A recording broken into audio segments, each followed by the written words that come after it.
Chris Hand and I spent so much time talking during the cross that I pulled up no information for the opening segment of my radio show. So now I'm just going to go off his notes, which are still up here in the studio. How about that?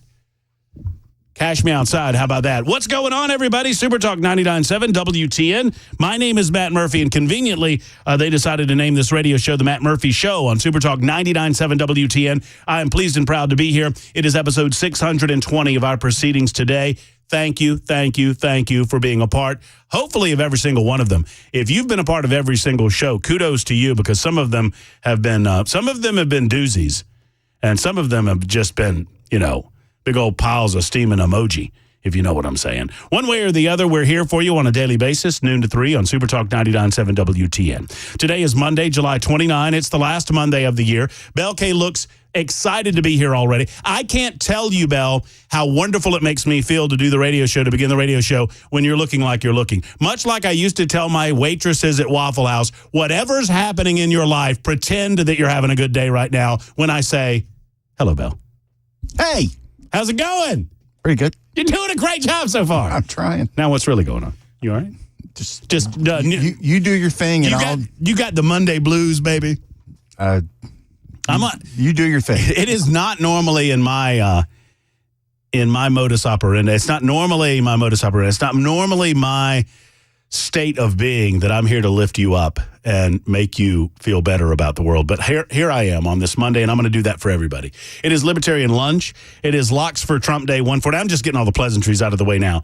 Today is Locks for Trump Day 149. We're about to hit a milestone tomorrow. 150 days of Matt Murphy not cutting his hair in solidarity with Donald Trump and in a belief that come November 6th, I will be heading into a barbershop somewhere in the greater Tennessee area to have my hair cut because Donald Trump will be the president-elect of the United States of America. Now that Joe Biden has dropped out, I'll get my hair cut one way or the other. It will either be a celebration or a funeral. Remains to be seen. We think celebration. We're pretty sure celebration, but who knows? Now, what talk show host that was in this studio before me is watching the Olympic Games? That's what I want to know. I thought we weren't doing that anymore. Although it's been on in my house regularly. Did you turn it on, or did the wife? No, I didn't. It was not me, but I'm not. The fact that it's on in my house in no way has any impact or effect on anything. I'm not a Nielsen house. My television viewing habits in no way alter the success or the failure of the Olympic Games. And folks, you need to understand that. So if you normally, I don't really get off on Olympic Games. I don't hate them. I don't like them. They are what they are. I love my country. And I love the idea. I will say this. I love the idea of people around the world loving their country. I love the idea of reminding ourselves that countries matter. I love the idea. Let me give a spirited defense of the Olympics, shall I, before this nonsense with the Last Supper comes up and the opening ceremonies. I think there is something to be said for celebrating the nature and the culture of your country. I think there's something to be said for gathering together in our various groups and shedding away our group identity and saying, we are one now, we are USA, or we are Egypt, or we are Yugoslavia, or whatever the hell country you come from. I think that's a wonderful thing. I think it's a wonderful thing to show the spirit of nationalism on television for 2 weeks. You won't hear people talking nasty about nationalism today now, will you? No, because nationalism is a good thing. It's a good thing to root for your country. It's a good thing to root for Japan if you are Japanese, or the United States if you're an American citizen, or Canada, or France, or wherever the hell. I actually saw a clip. I was not watching this in real time, but I saw a clip. Did you see Belle, did you see any of this at all? No. So they did the Parade of Nations every year in the opening ceremonies where all of the athletes representing every nation, they come through and they got the little thing. Flags. Yeah, right, sure.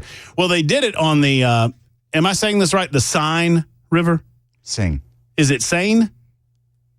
I'll trust you. Yeah. Are you sure? Yes. Are you just disagreeing with it? You mean it? It's sane. Like I'm not insane. Right. It's okay. Didn't have a song, so I believe you. The Seine River. So they had them in boats coming down the Seine River. And the clip I saw looked pretty cool. And then there's a little boat going by. You know, some of the boats are really big and some of the boats are smaller. And there's a little boat going by, and it was the name of I would have lost a bet. I would have bet you that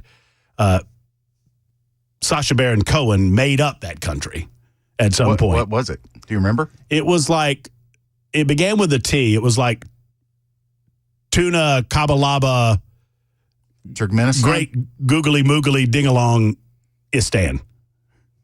Look up the list of Turkmenistan. Probably Turkmenistan. I don't think it was Turkmenistan. I think I would have remembered. Maybe it was Turkmenistan. Look up the list of Olympic countries, and we'll go through some of the weirder ones, which is a lot more fun than talking about transgender people making asses of themselves and letting their junk hang out. Did you see the photo of the junk hanging out? No, I usually don't look for things like that on the internet. Well, you couldn't miss it over the weekend, I'll tell you that. It was everywhere. Look, I'm not going to let the bad guys ruin my day. I don't get into boycotts necessarily. I am a fierce individualist, and a boycott necessitates that we're acting in a collective fashion, regardless of maybe some differences of opinion within the set group. So just as I don't get off on clubs and I don't get off on memberships, and you won't see me doing any of that. I've long said, it's an old Groucho Marx line, I would not belong to a club that would have me as a member. It is true. So I don't belong to the Republican Party. I don't belong to any parties of any sort. I don't belong to a country club, and I sure as hell don't belong to any organized political third party. And I don't say that to disparage any of them. I'm an individual. My name is Matt Murphy, and I believe as I believe, and I'm not going to be locked into groupthink in any form or fashion. I don't know why I feel that way so strongly as I do. It is just something inside of me, and I don't apologize for it. I am a fierce individualist, and I believe. What is it? Tajikistan. That might be right. Is that the best one you could? Was Turkmenistan? I think I know Turkmenistan. They're in it too, but the spelling is too far off from what you're telling me it was. That seems Uzbekistan. Right. Maybe it was Uzbekistan. No, I know Uzbekistan. I know that one well. It's just one of those guys. I said that has to be fake. Is that fake? Did someone make that up? And apparently nobody made that up. But getting back to the original point before I go off on fierce individualism and boycotts, I appreciate the idea of nationalism. I appreciate the idea of supporting one's and loving one's country. I think far too many people in the United States of America nowadays down our country to the point that they act like we live in a crap hole. We don't live in a crap hole. We live in the greatest country on God's green earth with all of our problems. The frustration and the anger that you hear out of me on a regular basis and out of many Americans on a regular basis is we're watching nearly half the country attempt to destroy it. We're watching half of the United States of America actively desire to turn us into that which is less than us. We're watching as half of the country tries to deny American exceptionalism. They attempt to deny the miracle that has been the United States of America. They regularly refuse to accept that we are the greatest country on God's green earth, and I fight against that on a day-to-day basis. That's when you hear me getting angry about the nature of some people in the United States of America, most of them who collect in groups and think in groups. I celebrate our country. So any opportunity to do that, I find myself doing that, even if I don't know why. The greatest example I can give of this phenomenon in my life is during the World Cup. I don't care for soccer. I'm not knocking it. I don't care. You do you. Y'all do you. Whatever. If you're into Nashville SC, have at it. I've been invited to a number of games, and I will go just for the experience. I haven't gone yet. I got nothing but love. But I'm not into it. I would not watch a Nashville Soccer Club match. I would not watch soccer at all, but for USA on the sleeve. Now, if you start doing things to piss me off, actively rooting against our country, actively talking our country down like the women's team did, now we got a problem, and now you're asking me to turn it off, and boop, turn it off I will. Thank you very much. But otherwise, I find myself rooting for these people because USA, I believe in our country. I want to root for our country. I want our country to succeed. I like the nationalism that comes along with it. Because believe it or not, being a nationalist is not a bad thing. Who told you being a nationalist was a bad thing? The political left. Why? Because they don't want you to honor the country that God gave us. They want you to honor what? This is not a trick question. On the super text line, hit me up. The political left hates the idea of nationalism because that is honoring our great country. That is honoring the history of our country. That is recognizing that our country is grander and greater because of our liberties and freedoms than any other country on God's green earth. They don't want you to honor the government that God gave us, or rather I just gave up the answer. They don't want you to honor the nation that God gave us. They want you to bow before government. Those are very, very different things. So all of you people, and I'm just here to say, and I'm not collecting all of you together, but all of you guys that are, I never watched the Olympics. I don't believe that. We've got a young woman, Gretchen Walsh, who is participating from right here in Nashville, Tennessee. We might have other athletes that are participating from Nashville, Tennessee. These are good young people that come from good young families. They're not all LeBron James types, guys. These are people that had a dream and they are experiencing their dream. Don't allow the top end to corrupt the purity that some of these athletes represent. I don't. I hope you don't. At the same time, I, for the life of me, don't understand why anyone organizing this as a televised event or otherwise would make a decision to tick off 2.5 billion people. It makes no sense. I mean, none. And someone made the decision. There is 0.00000% chance. And for those that don't know the controversy, or controversy as we like to call it on this show, during the opening ceremonies, there was a set piece done in which a depiction of the Last Supper was offered on the screen, and then it eventually became dynamic, and these people started dancing around, and eventually that morphed its way from a festival, a feast, or a supper into a runway fashion show. And the beginning of, and it became very obvious very early on that all the people depicted in the set piece scene that started this little routine, all of these folks were cross-dressers. They were drag queens. I have no idea if they're transgender or not. I think that's different, right?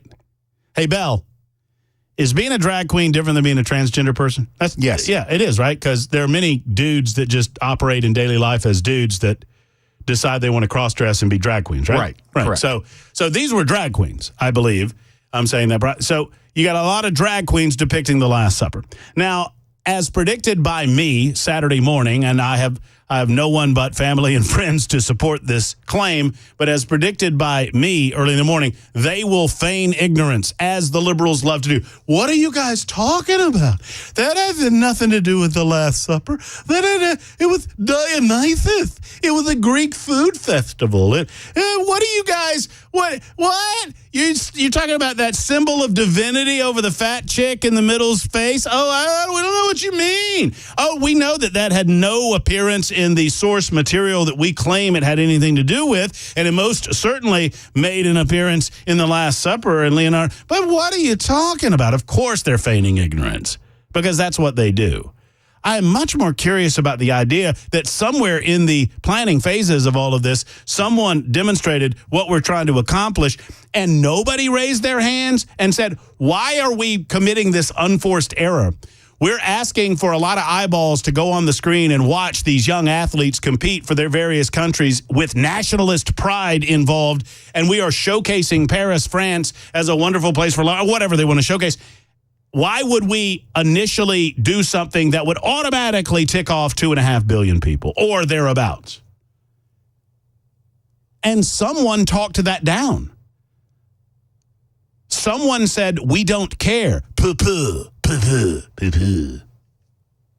Why would you do that? Why would you launch an effort to get people to watch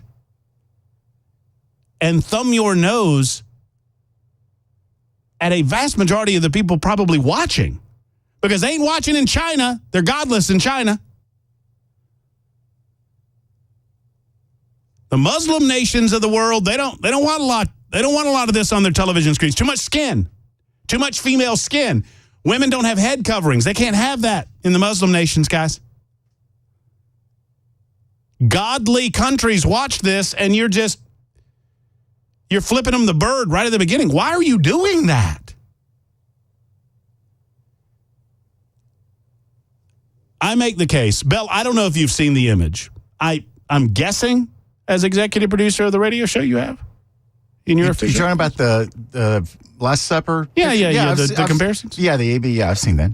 I have a suggestion. If they had taken off that little halo type deal off the center lady, the fat lady, I say they take that away. All you had to do was take that away, and I don't think this would be a big deal. Because that is a symbol depicted over the years in artistic impersonations of divinity, of Christ. Yeah, I agree, but I also think that was sort of the point. You know, that leads me to believe that this was most certainly intentional. Because you don't have to restructure the entire thing. You can still have the blue Smurf guy come out of the thing, and you can still have the guy down at the end of the table intentionally showing his business. And if you don't believe me, that's real. You don't have to look. All you have to do is take away the divinity of that centerpiece person, and I think while I might still take a little exception with it, your little excuse making about it wasn't intentional might have some merit, but it has no merit with me. And why would you do that? Now, so we're caught we're flummoxed here, right? At least I'm not flummoxed. I don't have to watch any of this. I don't have to support any of this. And that's what you do, right? You take a Matt Murphy that is a fierce individualist that believes in his country, that will support things backed by the good old USA simply because it's backed by the good old USA, that wants to bring nationalism back into this world, that wants to bring nationalism back into this country. I want Americans to be proud of their country. You take that guy who's ready, willing, and able to accept some of this stuff coming out of Paris, France, and you destroy it in one moment, intentionally.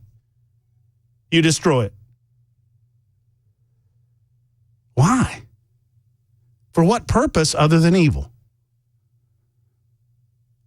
What can it be other than evil?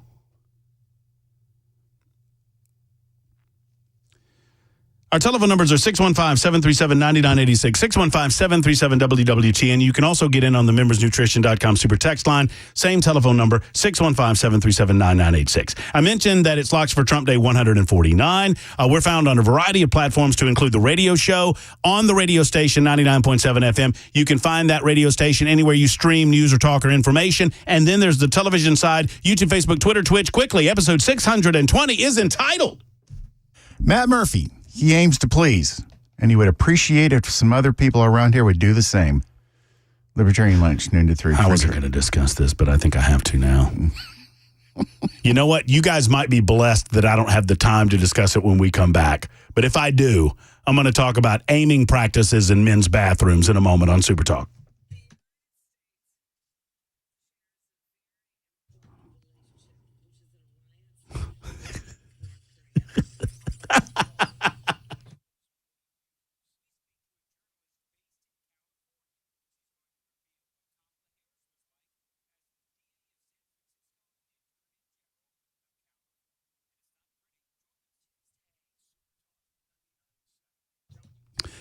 So there's no debate about this, friends. You know, we can debate about a lot of things on the radio show, but I defy you to debate me on the best spice company in Middle Tennessee, being Savory Spice.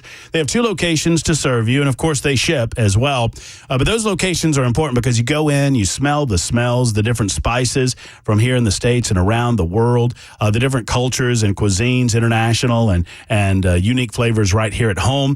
You can get rubs. You can get all kind of different flavors. I mean, it's grilling season, by the way. I mean, into July, August. I mean, if you've not fired up the grill yet, what are you waiting on? I know that you have, but if you're not doing it with Savory Spice, with some of their delicious rubs and flavors for the grill, I don't think you're doing it properly. Friends, that's just me talking. Go to L&L Market on Charlotte Pike. Go to the Square in Franklin and see the Savory Spice difference. Holly and David, locally owned and operated. That's important to me as well. They're local right here to our community, and they believe in giving back to our community. I believe that they make food better with Savory Spice, and I think you will too when you walk through the doors. Savory Spice, go by in Nashville on Charlotte Pike, in Franklin on the Square. Tell them Matt Murphy sent you to the one and only Savory Spice.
It has taken them a while, but the FBI has now slated a time to interview Donald Trump in their investigation on the attempt of his life. Also, a suspect being sought in the robbery of 2 Nashville area Dollar General stores. Those stories coming up at 12:30 on Super Talk 99.7 WTN. No, see, I think that's fake news, Jay Harper. I think that's fake news, and here's why I'm going to say that that's fake news. Hey, Jay. Yes, sir. How you doing this afternoon? Man, I'm hanging, buddy. How are you? Like a hair in a biscuit. So here's why that's fake news. I just went over to Google and I typed in FBI interviews Trump on assassination attempt. I find nothing on Google. There. So I mean, who am I supposed to believe? You or Mark Zuckerberg? Actually, I tell you the answer to that. I believe Jay, and he's coming up in mere seconds. Hey, you know what other news you've completely missed? What? That Trump was in town. No. We are now officially in $35 trillion worth of debt. We have hit $35 trillion, baby. We're number one. Are you looking on TV? No. Yes, I am now. What's that say? $35 trillion in debt. That was my last note on my note page. 2-pager today, too, by the way. $35 trillion. How big are we? How about that? How boss is that? We're still spending some cash, too. And by the way, all you conservatives that want government to do more for you, you need to shut up. We don't need to do government. We don't need more government. I remembered what I was going to give Chris Hand crap about, and so I'm going to suspend the conversation about men not being able to go to the bathroom without dribbling all over the floor to mention this, because I know Hand's driving home right now, and I want him to hear this. I loved this. So, guys, y'all weigh in if you desire. And I know I'm late, Jay, but I'll get to it as quickly as possible. Take me a minute. So, They do, Nashville's Morning News has their gang of 4 amigos. Harper's a part of that on occasion. Every so often, I get to be a part of it. Bell, if you're filling in, so they do this 4 amigos. And Mandis is excited because he got to meet Gary Sinise over the weekend. Good for him, over at the Grand Ole Opry. I was at Bridgestone Saturday night watching Hootie. I didn't get to meet him. So he's saying, you didn't see my Facebook post to Hand. And Hand said, I don't do Facebook. And he's like, ha, ha, ha. And he's like, and Hand's he's Mr. I don't do Facebook. Like, and you can see in his face, he's like, what, are you old? And he actually says, I'm not going to say, okay, boomer, although I'm thinking it. And I don't know if anybody else who was watching or listening caught this. So they go on talking, and then immediately Hand says, oh, yeah, I just got into my wife's Facebook. Yeah, you look good, Dan. Whoa. Don't hide. Hand is jabbing on people for being on Facebook while he's hiding behind his wife's skirt on Facebook. I'm like, what are you doing, Handy? I just had to give him crap. He's like, I just checked in with my wife's Facebook, and you look great, Dan. So you get it. And actually, I'm picking on him because I love this. You get it both ways. You get to jab the people that are on Facebook, but anytime you want to sneak in and see what's up, you get to sneak in and see what's up because that's my wife. That's not me. That's pretty brilliant, actually. Chris Hand, show starts at 9 to noon, Super Talk 99.7 WTN. The news starts at 12:30. Not that Matt Murphy cares on Super Talk.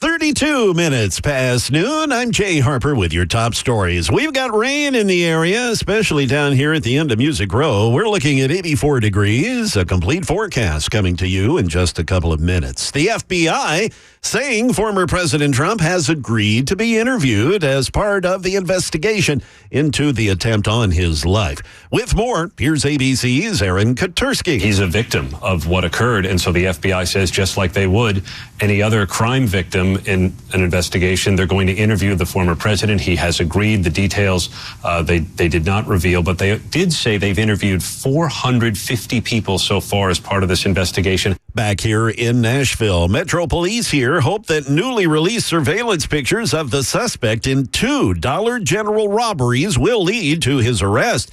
The latest event happening on Saturday night at around 9:30 at the Dollar General on Stewart's Ferry Pike. Metro Police say the man walked into the business, demanded money from the cashier at gunpoint. Workers gave him the money, but as he was leaving, it turned around and shot one of the workers. 38-year-old employee shot her in the stomach. She was taken to Vanderbilt Medical Center. She's in critical condition. Police believe this is the same person that's been involved in another Dollar General robbery that happened on July 12th on Antioch Pike. No one was injured in that case. But again, police are desperate for assistance to identify and track down this man. That is the latest news. Weather is next. I'm Jay Harper, WTN News.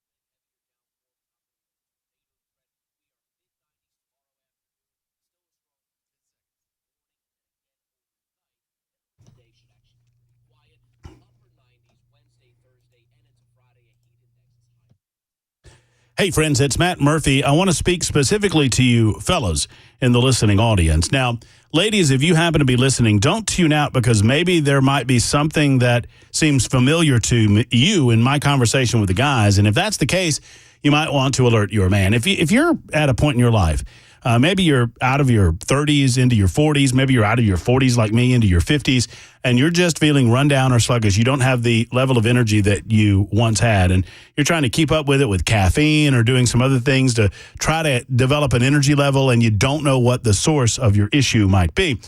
Don't believe that it's just old age. Don't believe that you're just reaching your middle age years.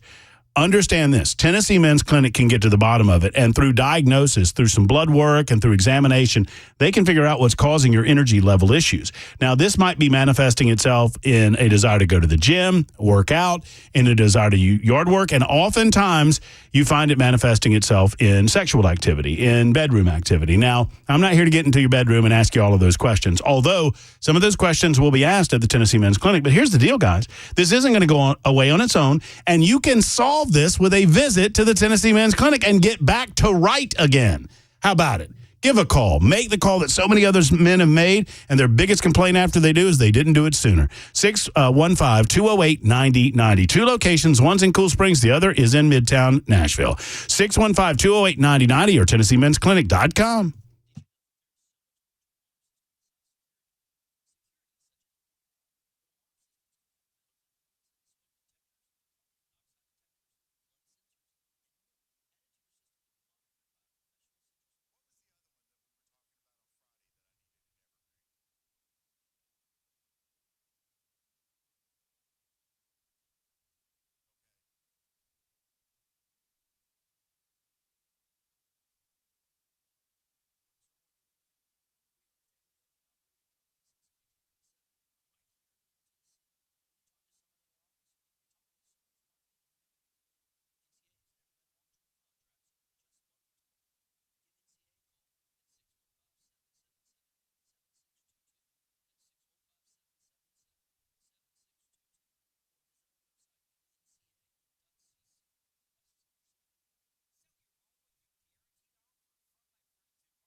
we're gonna share. Bel K has taken it upon himself after consultation with me, Matt Murphy, the host of the Matt Murphy Show, being the executive producer. He's going to find those very, very poignant and really inspirational comments by Kamala Harris, and we're going to share them with you on the Matt Murphy Show from now till Election Day, and that's a good one. We really need to do that. That's quite inspirational, Kamala. Thank you. Thank you. Or as Donald Trump calls her, Kamala, which he now knows it annoys her, so he's going to do it even more. I thought we put all this pronunciation thing to bed a long time ago. I don't, whatever. I don't care what she wants to be called. I'm going to start calling her Candidate Zero because that's exactly the number of votes that she's ever received to be the next president of the United States, or any president. Yeah, that's right. Candidate Zero. The reclamation of Candidate Zero continues, and we'll discuss that a little bit later on. I just saw this, though, and as I'm apt to do, I got a little squirreled. So remember that the Palestinians are peace-loving people. Remember that. The media will tell you that any opportunity they get. The Palestinians are obviously peace-loving people that only want to live in peace and harmony with the rest of the world, including the Israelis. That's what the mainstream media just vomits all over you every single day. And the symbolism and the way that I say that is intentional because it's that disgusting to me what the mainstream media does. No matter how much, I want to look at the camera when I say this. No matter how much you hate the New York Times or the Washington Post or #NeverCNN or ABC, NBC, CBS, and some of the more leftist Axios, the leftist outlets on the internet, and there's too many to name. No matter how much you hate them, it's not enough. They are disgusted by you. They want to destroy you and your way of life.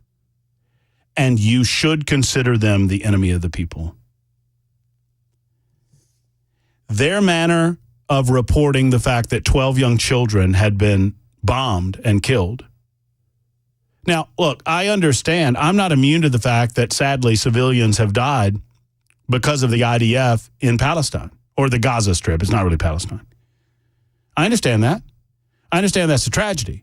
I understand that's a direct responsibility of the Hamas, the terrorist organization, because Hamas chooses to build their headquarters underneath schools and churches and hospitals. Hamas chooses to shield themselves behind the civilians. It is intentional that the civilians die, and it's intentional because of how Hamas operates. The IDF is trying to get to Hamas, and sadly, sometimes in their effort to get around the people that they're shielding themselves with, they sometimes kill those people. And that's awful. And we are regularly reminded how awful it is by the mainstream media, that mainstream media that I just characterized as evil. Because I think they are.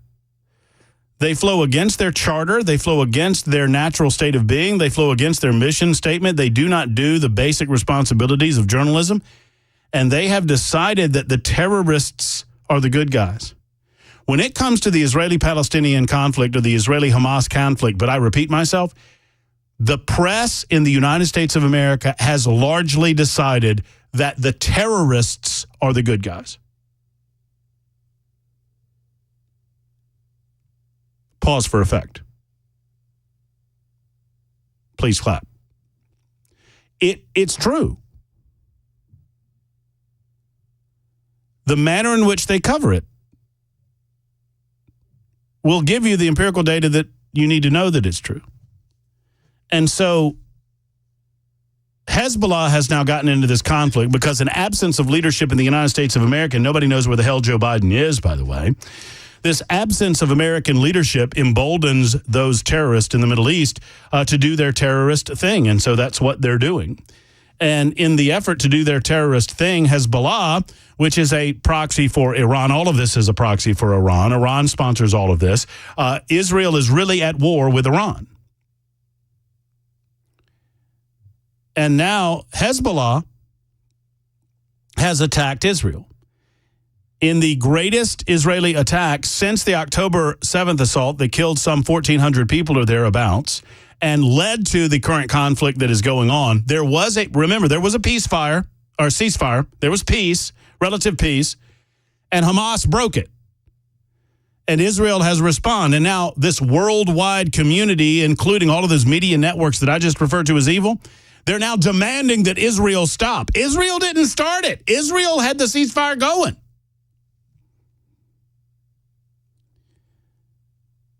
And so Hezbollah attacks Israel and kills 12 children and injured many others. And the front page of the Washington Post today, an organization that I would consider to be evil, based solely on the position that they're taking on this conflict.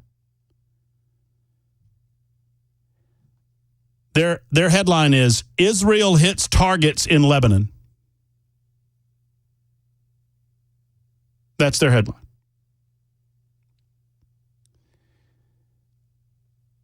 Hezbollah launched roughly 30 to 35 rockets into Israel. Thankfully, many of those rockets hit nothing. One of those rockets hit a soccer field and killed 12 children and injured many others. There's photographs of the grieving families. They've held burials. There are photographs of family members burying their 10-year-old children, murdered by Hezbollah. Now, even if you were to treat these two sides equitably, which I think is a horrible, misguided, reprehensible mistake, but even if you were to treat the two sides equitably, would you not highlight the death of children? You sure as hell highlight every piece of propaganda Hamas sends out, don't you? Under the guise of, I love how this comes from, well, Bell, hold on a second. This isn't from Hamas. This is from the Palestinian Authority. The hell do you think we're talking about here, people? Even if you were to treat this equitably, would you not highlight the death of children? Because you highlight the death of children every time, sadly, the IDF mistakenly attempts to find Hamas and they are shielding themselves too closely in front of children. In this case, you say Israel hits targets in Lebanon. No matter how much you hate them, it's not enough. It's not enough. And in the midst of this, Israel is going to defend itself. This, sadly, comes on the heels of Benjamin Netanyahu making an appearance in the United States of America, an appearance that the presumed Democrat presidential candidate decided to, she just forewent her duties as president of the Senate currently because the vice president of the United States is president of the Senate, and she decided she's just not going to do that because why? Because why? Because why? Because she did not want to be seen with Benjamin Netanyahu? Oh, she met with him privately later, we're told. Where does she stand publicly on this conflict, I ask? Because a lot of her past comments don't give me very much comfort if she should, God forbid, become president of the United States of America, that she's going to defend our greatest ally in that region. I'm not asking for a war, and I frankly am against American troops being anywhere close to this. But Israel has to have our support. And half the country is about to go vote for a president of the United States of America that does not support Israel, that supports Hamas.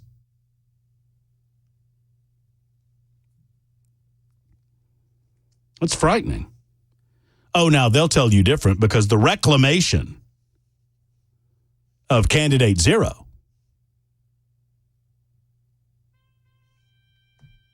it's on, baby. Going like gangbusters. Let's talk to Carlene? Is it Carlene? Hello, Carlene? Hello? Are you there, ma'am or sir? Well, I hear you breathing. Wasn't Carlene one of the Mandrell sisters? I don't know. Is this a Carlene Mandrell? No. No, that's Arlene, I thought. Hello? Can you hear me now? Oh, I hear you fine now. Is it Carline or Carlene? Great. It's Carlene. I was supposed to be Carl, but I was a surprise. Well, that's a wonderful story. Well, Carlene, it's good to talk. It's good to talk with you. I could go on all day long about what's happening to our country. It disgusts me. I'm glad I'm an old person and hopefully won't be around too much longer to see all the crap going on, because I don't know that there's any way people with common sense are going to be able to change what's happening. But I have a nickname for Kamala, which may get me arrested by the FBI. I don't know if I can say it online, but it's Camel Toe Joe. I mean, well, you just did, so. Oh, I'm just going to leave you with the punchline. Leave them laughing, Carlene. See, you're telling me. Bell was telling me earlier that he's like, it's harder to find good little quick one-liners. Well, it is harder. I mean, Joe made it succinct. She just rambles, and you have to go in and try to. It's like surgery with laser. Give me the coconut sugar. I like this. That makes me laugh. Oh, that's funny. That's might be your next president right there. And I'm not. No, by the way, Carlene, we're not going to call her that. Our nickname is Candidate Zero. That's what we're calling her, because the reclamation of Kamala Harris is ongoing. Okay, let's get Stuart. We'll get to you. Lindsay. I got a gift from Lindsay. Lindsay repairing her the absence of a gift earlier, saying that she had this planned all along. It looks like she did. I'll show everybody on Super Talk TV the gift that Lindsay gave Matt Murphy next on Super Talk 99.7 WTN.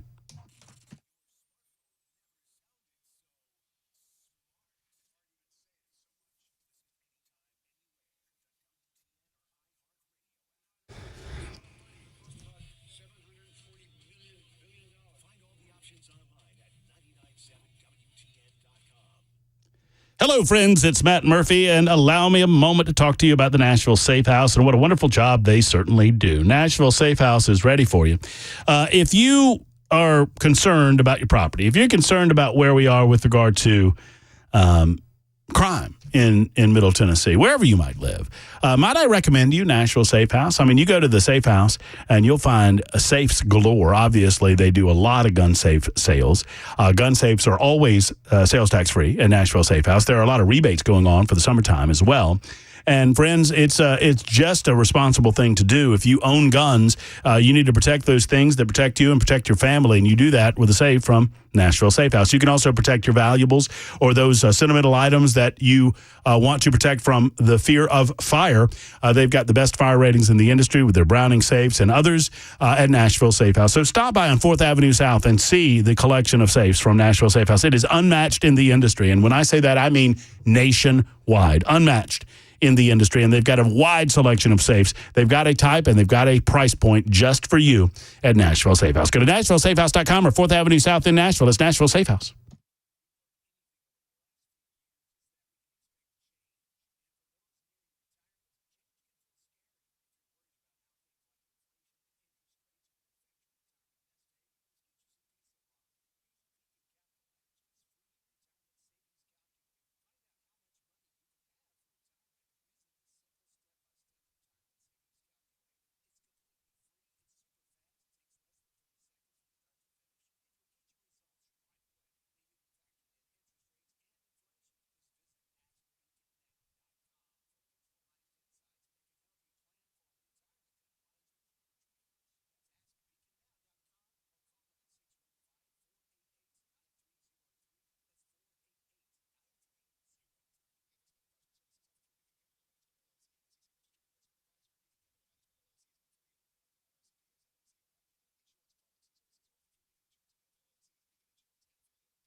While Kamala Harris has energized many Democrats, there are still those in the party who are concerned about her candidacy. And in the wake of the weekend attack on Israel that left many children dead, the region on big-time edge in anticipation of the Israeli response. We'll have all that at 1 o'clock on Super Talk 99.7 WTN. Thank you much, Mr. J. Harper. There's a new frontrunner coming out in the VP sweepstakes now that Kamala the Coronated has ascended to the role of President of the United States. Yeah, I mean, I can only assume that because nobody seems to care about where Joe Biden is or what he's doing nowadays. The world's on fire. The Middle East potentially more on fire than it's ever been in my lifetime. Close to it. And nobody seems to know where Joe is. It's all focused on Kamala and reclaiming her position on the issues. We'll discuss that. We'll get your calls. I'll talk to Lindsay and Stuart in moments. 1 down, 2 to go. It's The Murphy Show on Super Talk.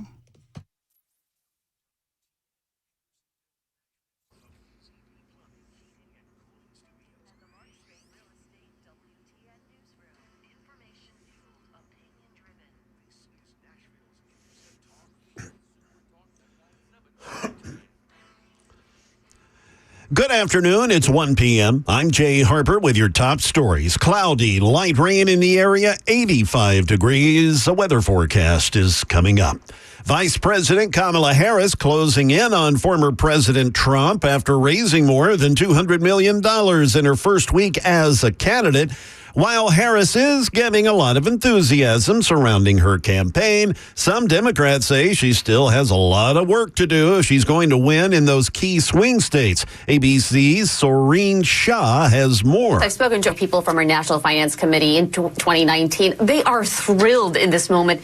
But that said, there are some Democrats who are still very concerned, even though they say she has had a great week. They give her a high score for what she's accomplished in a short period of time. But they are still saying, if you look at the poll numbers, she is not winning. It is a very, very tight race. And they point to things like the border issues. They say if Republicans can make those kinds of issues stick, that she will simply lose this election, they say. The Middle East on edge again, this time as the region waits for Israel's response to a deadly Hezbollah rocket attack over the weekend that killed a dozen children.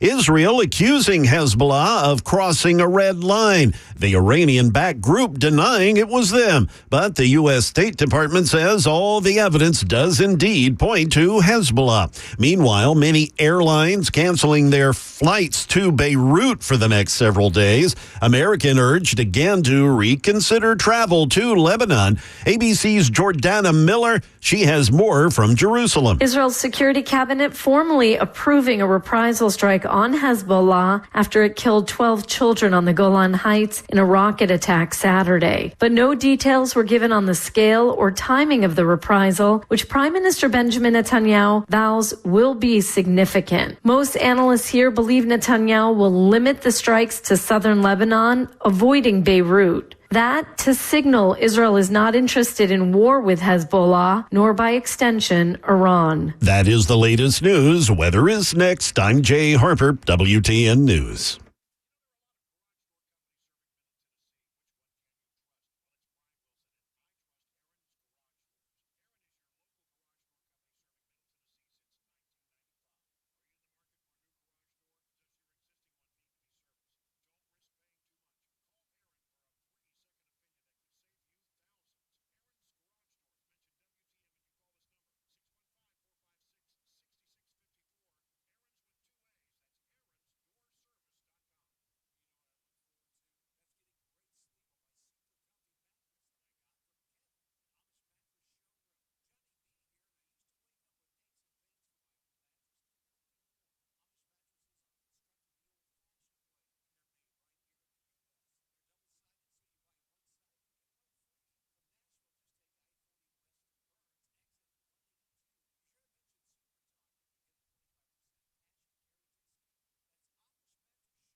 Hey, friends, Matt Murphy for Efficient Heating and Cooling. Jeff Eddy wants you to know that if your AC's not ready, call Jeff Eddy. Actually, I want you to know that. Jeff would never refer to himself in the third person. Jeff Eddy says, call Jeff Eddy if the AC's not ready. Here's the deal. It's a handy-dandy way to remember that Jeff Eddy's on your team. He's on your side, and Efficient Heating and Cooling can help. So if your AC is acting up or if it's not operating as it should, if you're trying to, force it to operate better, by AC going from 72 to 70 to 70 to 68, and it's not operating better, that's not going to help, I'm sad to tell you. You need to make a telephone call that so many others have made to Jeff Eddy and Efficient Heating and Cooling because it works. Jeff Eddy keeps his overhead down. He keeps invoices small. He never charges you overtime. He's not the big boy company with the big boy overhead. He is a small-time guy, but with big results. He gets it done. He's got the qualifications, and he has the partners on the technical side of things. So if you're looking for a new unit, they're an Elite Pro partner with Rheem, and they can help you in that regard. If not, I encourage you to get maintenance done with Jeff Eddy and Efficient Heating and Cooling. EfficientHVAC.net, EfficientHVAC.net, or 615-784-4424, 784-4424 for Efficient.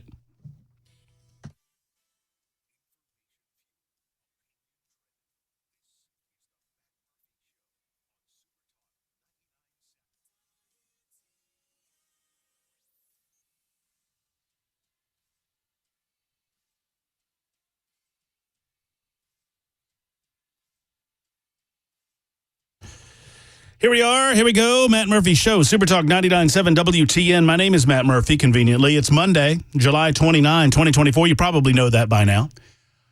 Thank you for being with us. We have 2 more hours to go. The question on everybody's political lips, who will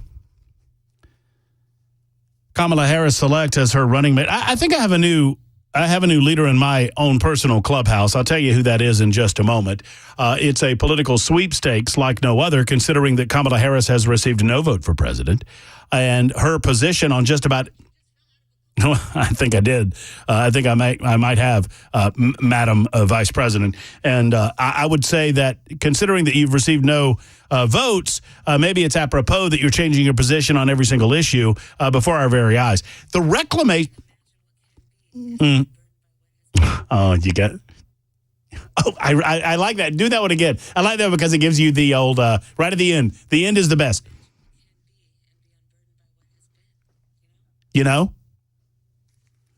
I've only said that 187 million times, Speaking of millions becoming billions and billions becoming trillions, as Bell K noted in the Libertarian Lunchtime Hour, if you were not with us, we reached quite a milestone in American history. We're now officially $35 trillion in debt. And was it not this spring? It was spring that we rolled into $34 trillion, right?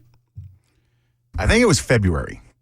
Okay, so officially still wintertime. So we got through spring and blew through $1 trillion in debt between February and today. And so a mere 6 months later. So we're adding about $1 trillion to the national debt every 6 months. A couple of $1 trillion every year amongst friends. I mean, but this is surely going to be solved by someone, right? No worries. This won't matter. Nothing to see here. I mean, we're all collectively the dog with the coffee mug in the burning house. This is fine. This is totally fine. It's totally fine that we're $35 trillion in debt. It's totally fine that we're spending money hand over fist with no accountability. It's totally fine that our government is the size and scope that it is. Because any suggestion or proposal that would shrink the size of the federal government, the liberals turn into some sort of anarchistic dystopian Handmaid's Tale, which is what they're trying to do to Project 2025, which is perfectly legitimate from a conservative standpoint. It's a conservative guidebook, and I agree with a lot of it, and I disagree with a lot of it. But there's some perfectly legitimate points being made in Project 2025. You just have to read it to understand it and not believe the talking points on the leftist networks. Let's talk about the reclamation of Kamala for a moment, and I'll get back to your calls. I just want to go over it, and y'all include the ones that I'm missing here. So you have to back up for a minute to understand how this reclamation project is going. The political left and the powers that be, the party elites, the same party elites that convinced Joe Biden that he had to go lest they pull the trigger on the 25th Amendment those political party elites hung on to Joe for as long as they possibly could, which involved not including Kamala Harris in their discussion points. They only pulled her in at the end, according to those closer to this event. And there are several great reporters that are doing great work as to dissecting exactly what happened in the last days of the Biden administration. Because make no mistake, the Biden administration ended when Barack Obama, Kamala Harris, and others told him that it had to go. The Biden administration, as much as he's going to give lip service to trying to do this or that or the other thing, he is the lamest of lame ducks in the history of the United States of America. He's not accomplishing anything.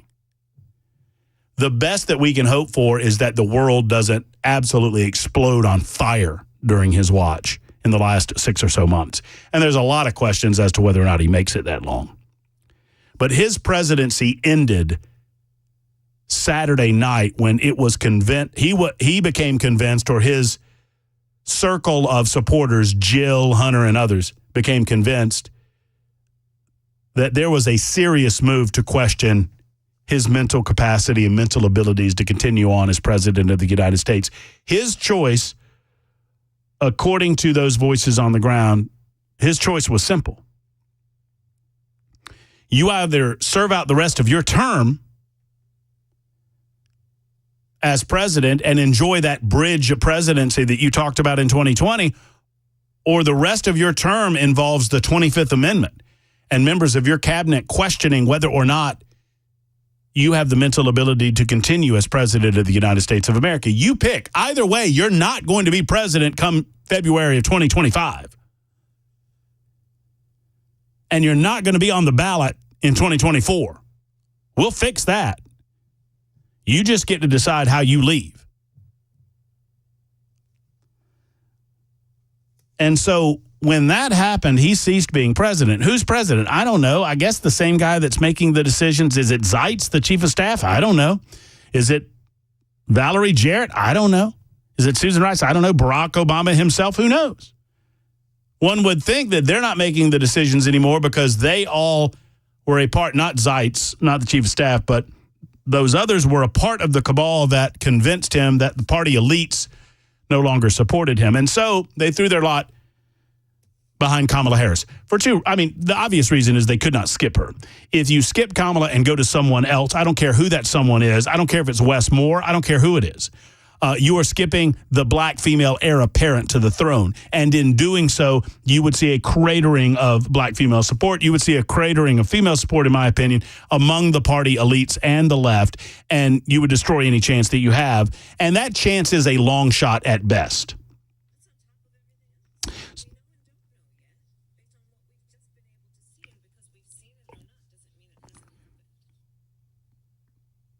Yeah, I see what you mean. I see what you mean there. It's just like she keeps going. She doesn't know when the period is. She just doesn't know. Her whole world is a semicolon. I mean, yeah, her entire world is a run-on sentence. Maybe that's a better nickname for her. Run-on sentence. Should we call her run-on sentence? No. I like the other one better. Candidate zero. So you don't want to do any of this, but you have to do it all. And you have to do it all because Joe has slid off his cracker. So your hope was that Joe could hold it together long enough to win election, and then who cares what happens? If you have to put Kamala in there, she's a useful idiot. Whatever. You won the 2024 election. Now you're throwing a Hail Mary. This is Murphy's assessment. You're throwing a Hail Mary because you know if Joe's on the ballot, you've lost. This, you've probably lost, and even in losing, you win because you get Kamala out of the way for 2028 because she's an entirely unlikable and, frankly, relatively dumb political figure. She's not very smart. She's okay about regurgitating things, but she's better at sticking to the script. And trust me, they're going to demand that she stick to the script because she, like Joe, can't talk on her own. Now, Joe would mumble and fumble and look like he's about to keel over and die. Kamala just sounds like a blithering idiot when she talks by herself without the aid of note cards or teleprompter. And if you don't believe me, there are any number of interviews that you can go back and research and look over. I've got plenty of clips for you. We can play them for you where she's going off the cuff and she's talking a lot of nonsense, much of which leads us to the reclamation project that is Kamala Harris. You didn't want this woman. Because if you're the party elites, you knew this was going to happen. You knew that you had to reclaim a lot of these positions and recenter to zero and then put her in the right direction if she's going to appeal to the American people.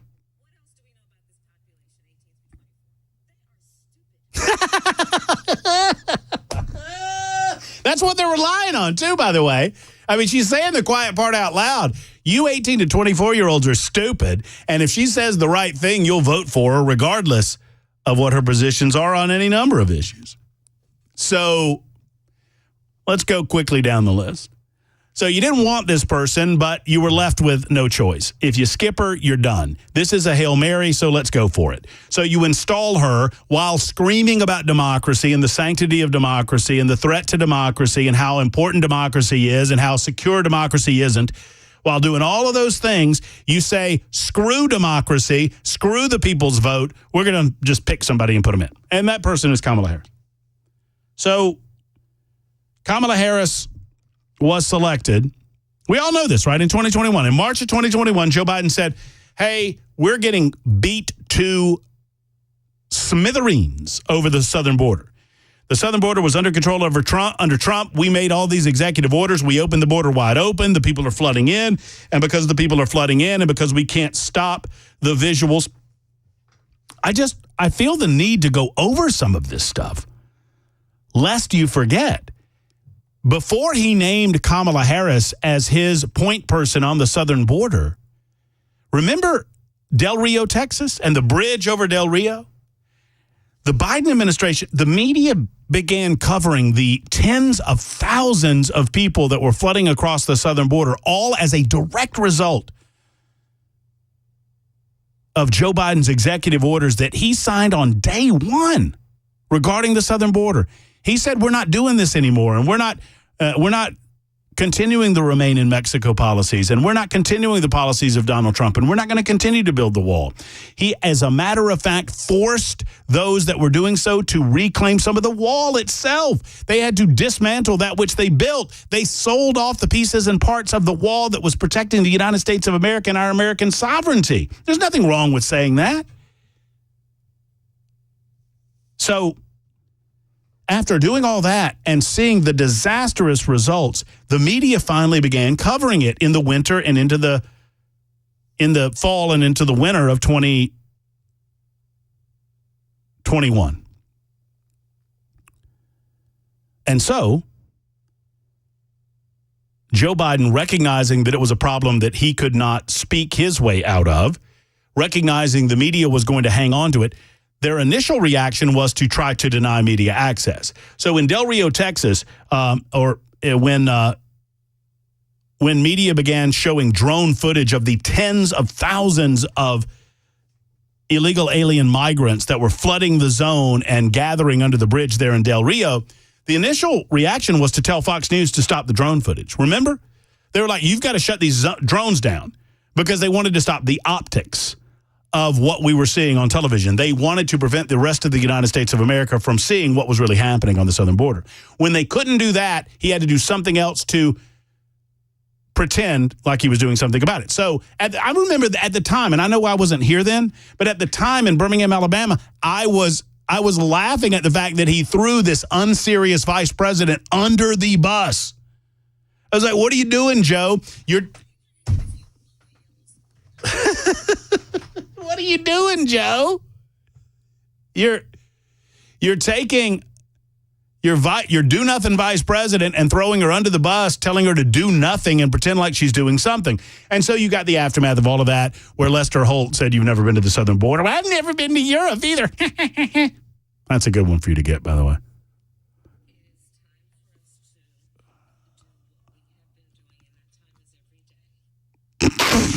She is better than Joe. I think she's better than Joe. Don't you think she's better than Joe with some of those? Some of these are pretty good, yeah. And that time is every day. Shut up. Shut up. I mean, not a clue as to the words that are like. I've been here, by the way, where I've been given a speech or giving some extemporaneous remarks before a group of people, And I know, and I admit this, it doesn't happen so often. It certainly doesn't happen as often as Kamala. But the word comes from the belly, maybe first from the brain, but then the physical act of saying the word, it comes to the throat. And your brain, your brain tells you, we don't know what we're about to say. Do you? No. And somebody else says, you're the brain. Why don't you know? You're supposed to know. And then before you know it, bleh, the words come out. That's Kamala Harris. Her brain has no idea what she says before she says it. I only got that in one channel. I only got that in the right channel, Belle. Do it again. Hey, that's a right channel only. That's a right channel only. Just to warn you, because you'll get people going, I can't hear it. So, real quick, because I promise I get the calls. So, here's my list so far. Tell me if I'm missing any on the list. And you're right. 5811 on the super text line says, it's like we're playing Mad Libs. It really is.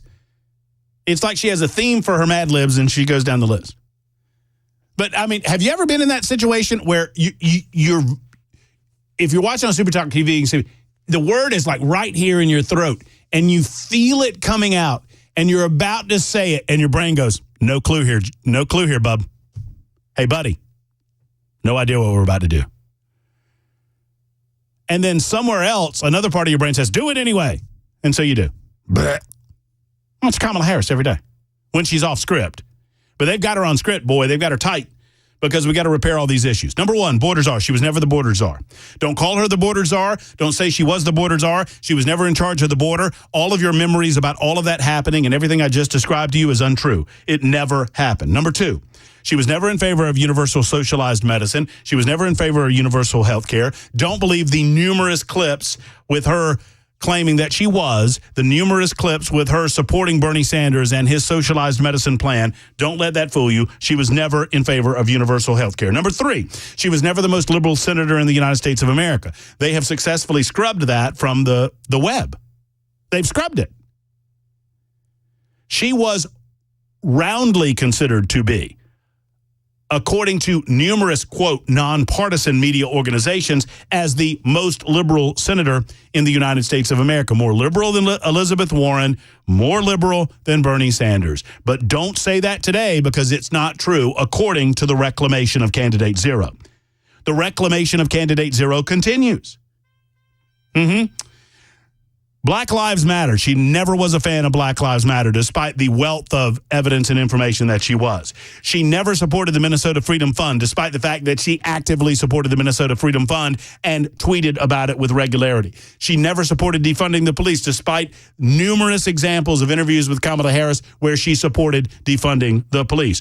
Don't believe your lying eyes. Believe what your thought masters tell you right now, because they have to change your mind. It is 1984.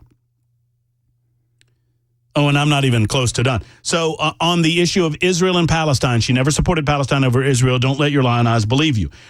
Number six, she never wanted ICE to be abolished. Don't believe what she is reported to have said on video, and you can find the numerous clips online because the internet, you can't erase it all. It don't lie, but don't believe any of that because she never said that she wanted immigration and customs enforcement relooked at or that we were strongly considering abolishing them and building them back from the ground up.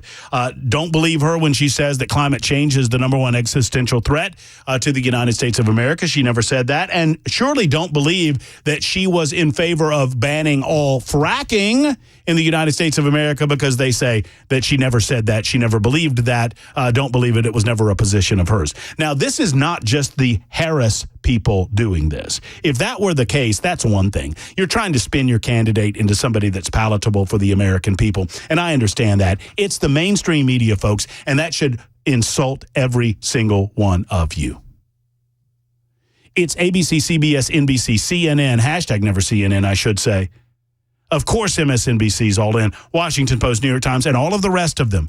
All of them are all in. How do they sleep at night? I don't know. They have no shame, I guess, that they know that they're lying to the American people, but they're doing so in order to reclaim Candidate Zero to make her more palatable to the American people. And that, my friends,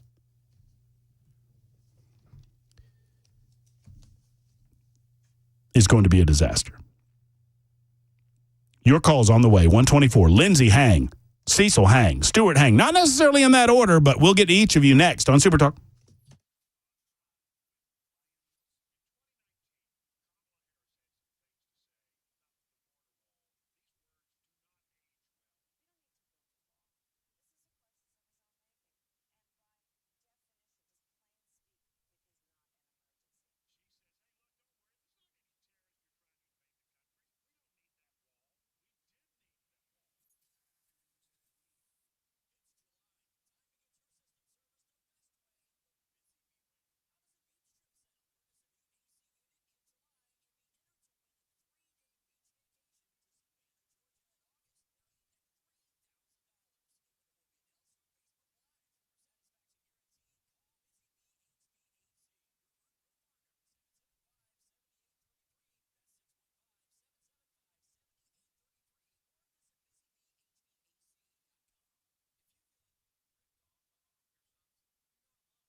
Coming up at the bottom of the hour, we will hear from one of the local SWAT team members that was on the scene of the Trump assassination attempt. And the shooting epidemic here in Nashville, it continues. Again, that's at 1:30 on Super Talk 99.7 WTN.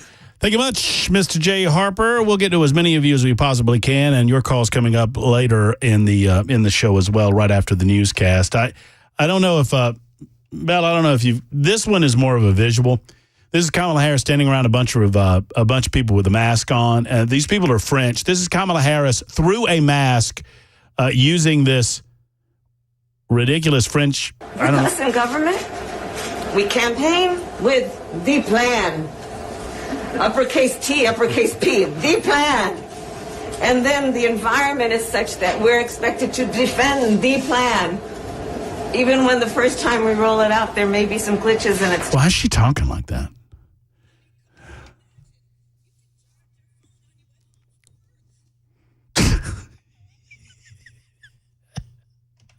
Hey, Lindsay, thanks for the blanket. How are you? I'm fine. How are you, Matt? I'm great. I was reaching back and grabbing your blanket. Or my blanket. All right. It's your blanket now, sir. It's going to keep you warm on your legs for the winter months at WTN. That's a trans flag. It is not. God, it looks like one. Hold that shit up on WTN. Oh, that's funny. It looks great, Lindsay. I like it. It's nice. It looks like one of those big coasters you made us. Yeah, except that it's not a coaster. It's a blanket. Mr. My present was left out. You know how hard I worked on that? You're convinced that I will believe that this was originally intended for me because you forgot to include me in the present stash that you sent to the radio station. And if that is your position, then I believe it 100%, Lindsay. Thank you so much for my blanket. You're very sweet. You want honesty? You want honesty? Yeah, I do. The beginning square was for me. Because I made all those little rows for me. Because I like pink and white. And then the side things I got for you. Because I said Matt needs some pink. Well, the side with the edges and it matches my pink shirt today, so I'll wear it as a throw. Okay. Well, never think I wasn't thinking about you, my favorite host. Well, you're very sweet, Lindsay. I appreciate that. And never once did I think, as I was looking through the myriad of gifts that you gave to every person but me in that big box of gifts, never once did I really think Lindsay forgot me. I never thought that. You didn't think I was making you a huge blanket. I thought Lindsay obviously had this huge gift plan for me, and she just doesn't want to tell the others. Lindsay, I got to go. Jay Harper's looking at me very sternly because I'm late again. It's 1:32 on Super Talk. 99.7 WTN.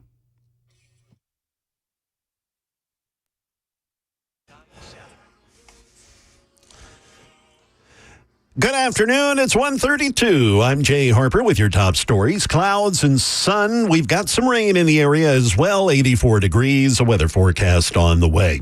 ABC News talking for the first time to the local SWAT team members that were on the scene of the Trump assassination attempt. Aaron Katersky speaking with team member Jason Woods about the incident. We were supposed to get a face-to-face briefing with the Secret Service snipers whenever they arrived, and that never happened.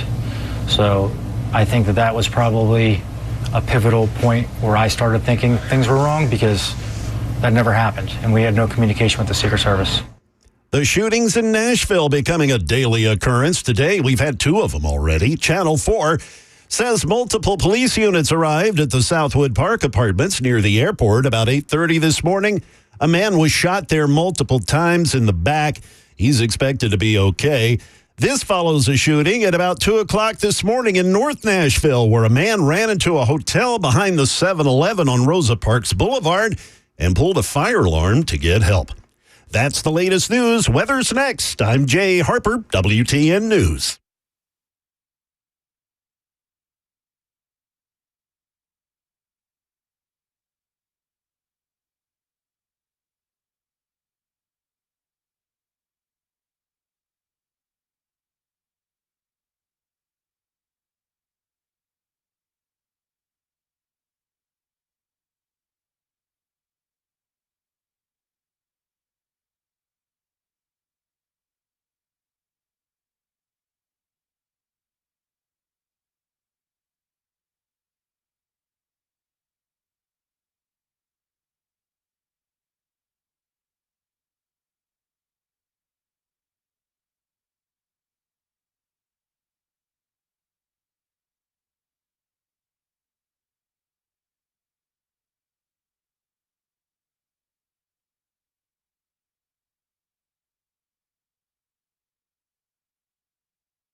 Super Talk 99.7 WTN. Our phone line's always open during the Matt Murphy Show. It's my commitment to you. I love hearing what you have to say about these matters that we bring up on a daily basis from noon until 3.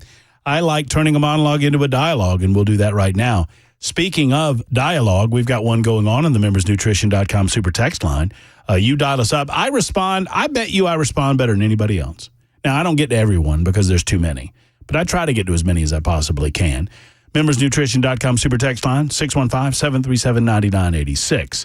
2690 has something for you, Belle. Says, quit playing that horn. Scares the hell out of me every time. I think I'm getting pulled over. Pull over, buddy. Kamala wants to talk to you about her record and her past. Let's reclaim candidate 0. 5811 says it's like playing Mad Libs with Kamala Harris. 4210, Corinne Jean-Claude, which is our preferred name for Corinne Jean-Pierre. Corinne Jean-Claude may need to give Madam VP lessons on how to be a better speaker. That's pretty bad, but probably true. And then Lori says, sweet mercy, just when you think this country couldn't be more embarrassed, candidate 0 goes and does that. It's pretty embarrassing. 2623 says, love you, Matt. Well, I love you too. Thank you for that kind message. John says, Matt, from what I can tell, you do a good job getting to text. Well, I just got to yours, John. How about that? 2666 says, Matt is awesome. See, if you compliment me, I'm all in. If you want to have your text read, write something and then include some form of nice thing said about me, and I promise you, whatever, you could say, poop, poop, poop, nonsense, nonsense, garbage, garbage, Matt's cool, poop, poop, garbage, garbage, and I'm reading it. You figured me out, 2666. By the way, change your telephone number. It's skeeving me out. You got 3 6s down there at the end. The only time 3 6s is good is when, Bell? The only time we like 3 6s is when? I'm sorry, I was researching. What now? What were you doing over there? I'm trying to find out the question you asked me. 2666 is the only time that 3 6s, 2666 on the line. When's the only time 3 6s are good? That's right, on the poker table. Thank you. So let's go to Cecil. And by the way, if you disagree with me, you go to the front of the line. That's number 1. If you've got an awesome name that I love, you go to the front of the line, and I love no name more than Cecil because that is the first name of my late, great pa that I talk about often on the radio show. Mr. Cecil, how are you? I'm doing fine, sir. I'm kind of worried a little bit because I think people, even though Kamala Harris, they're trying to be branded and everything, I think people are not going to take her seriously, which I'm sure. Quite the Republicans, we're not taking it seriously, though, but you got to think about this. To go from somebody who's comatose on a stage to a person that all she has to do is stick to the talking points that they give her. I think this election is going to come down to who can stick to the talking points. If Donald Trump will stick to his record and talk about what he's done in his previous administration, and then he talks about what his plans in the future, or what's going on with the future, and get everything on real-time events. Real-time events are basically what we're paying at the grocery store, what we're paying at the pumps. If he can stick to those issues, real-time issues, and then say, hey, look, you've been in office for 4 years. We've got this high inflation. We've got, we've got wars everywhere. What are we going to do? Give you 4 more years to do the same thing over and over again? People need relief. If Donald Trump can stick to his script and don't get caught up until what they've done and everything, everything's going to be all right. If he gets off point, he's going to lose the independence, and we're going to be in trouble. I don't think Donald Trump, and I think your analysis is very astute, Cecil. I don't know if it's in his nature. He's never met a fight he wasn't willing to fight. He's never missed an opportunity to launch an attack. But I think he would be very smart. I've noticed that he gets less into the personal weeds, or has so far. He's trying to do the Lion Kamala thing, and that's fine. But you're right. Don't go for the personal attacks. It's not necessary. If I were Donald Trump's advisor, and I'd get paid a lot better if I were, Cecil, but I would say, Mr. President, you don't have to say a word about Kamala Harris. Everyone else is going to say that for you. Just talk about, like you just said, just talk about your record and what you did for the American people and what the Biden administration, Kamala included, how they destroyed that, how they tore it down over 3.5, 4 years, and how you're going to build it back better. You don't have to get into the personal. Matt Murphy will do that for you. Cecil will do that for you. You stay above it. Hey, can I say one other thing? Yes, sir. If he really wants to put some money on the middle class table, and I guess you could say people, you know what I'm saying, that are less fortunate, the biggest way that he could do it is by lowering the gas prices. We're going to put more money on people's pockets where they can buy more food and everything. Just by lowering the fuel prices and then opening back up the fracking and the oil and everything, that right there is going to help relieve a lot of pressure on the Americans. If he does that right there, Joe Biden was in office, and as soon as he got in office, he killed the Keystone Pipeline. He just shut down, like you said, he turned over the border stuff. You hear it every year. You know, every time, every 4 years, you always hear this is the most important election. This is the most important election. This is the most important election I think that we have ever faced, because we're going to be the sign of, we're going to be America, or we're going to be a socialist country. You know, socialism is good until you run on people's money, you know what I'm saying, to spend. Well, that's Margaret Thatcher was exactly right. The problem with socialism is eventually you run out of other people's money. Cecil, please call me back. What a great call. What great analysis. Hey, I learned it from you all, man. Hey, man, I appreciate you. Learned it from you all. Well, thank you very much. And listen, your name on my screen reminds me of my grandpa, so you're starting off pretty good with me. So you take care, and I appreciate you, and we'll talk again. There's Cecil calling from Nashville. You know, I don't know. I mean, far be it from me to tell Trump how to run an election, because the guy's won more than I have. But he doesn't need to go there. If you're going to tell, I don't mind you telling me that Kamala Harris is not a very smart person, but then tell me why. Go through the whole border situation. Go through universal health care. Go through BLM. Go through fracking. Go through Israel. Go through ISIS. Go through climate change. Go through all of those positions that she's taken that have turned out to be disastrous for the United States of America. Go through all of those. It's fine. In the meantime, we've got a bevy of telephone calls and a lot of you on the super text line, seeing that if I'm seeing if I'm telling the truth with regard to all you have to do is say nice things about me, and I'll read your comment. 5526, for example. Oh, no, I'll start with 9105. Matt is the man. Presidents are appointed, not elected. Say that one for everyone.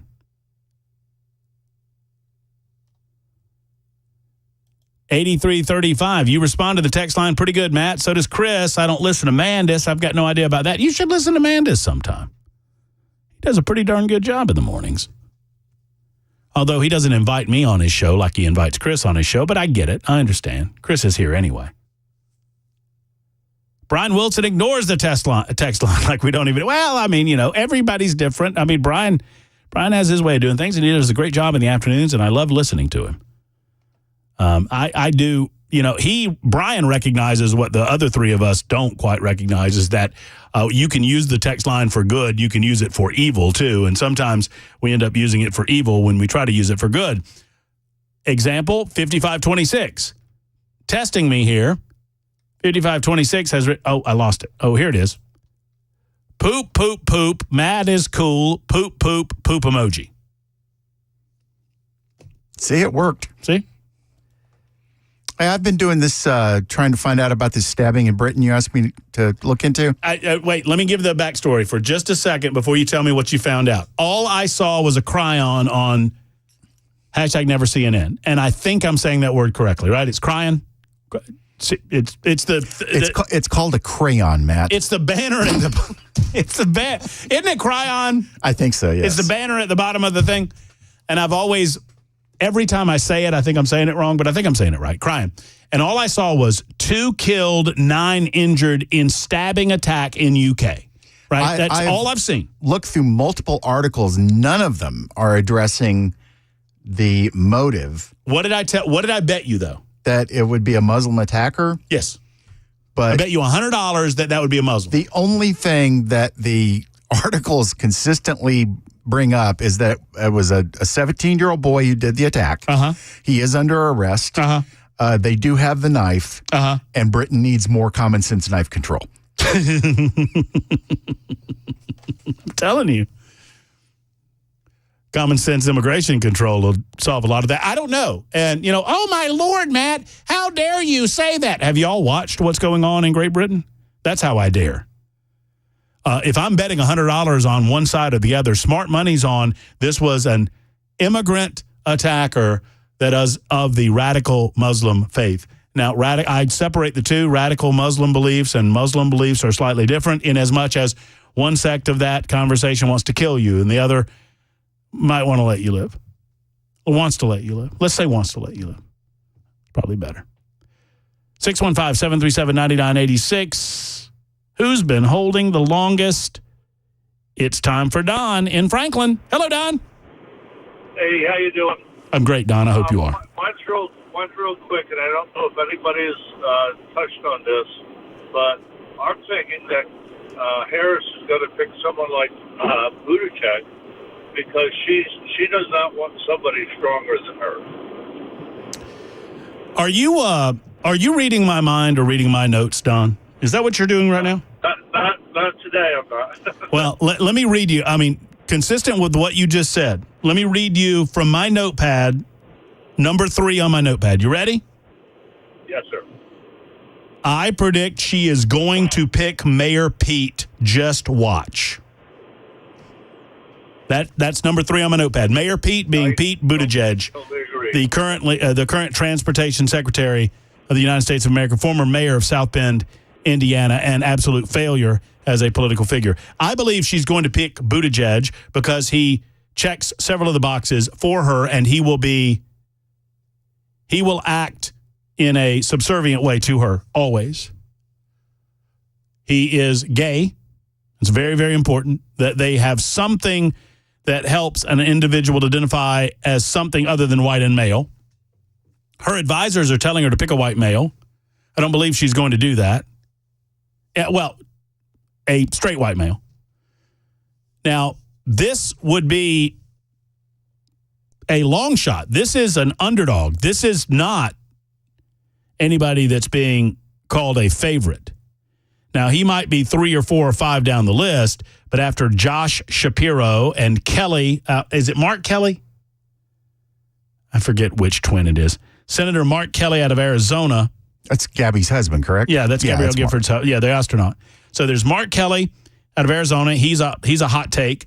There's Josh Shapiro, hot take. There was Andy Beshears, but he did not even get vetted. Gretchen Whitmer said over the weekend she's not being vetted. Pete Buttigieg, I believe, is the dark horse candidate because Mayor Pete, it's most important that he is subservient to Kamala. And he would be. He also checks a diversity box for them while being a white male. And that is more important than anything else, including ability. So we're right in line with one another. I believe that will be the pick. Who knows? We'll all find out in a week or so. 151 Super Talk 99.7 WTN. More in a moment.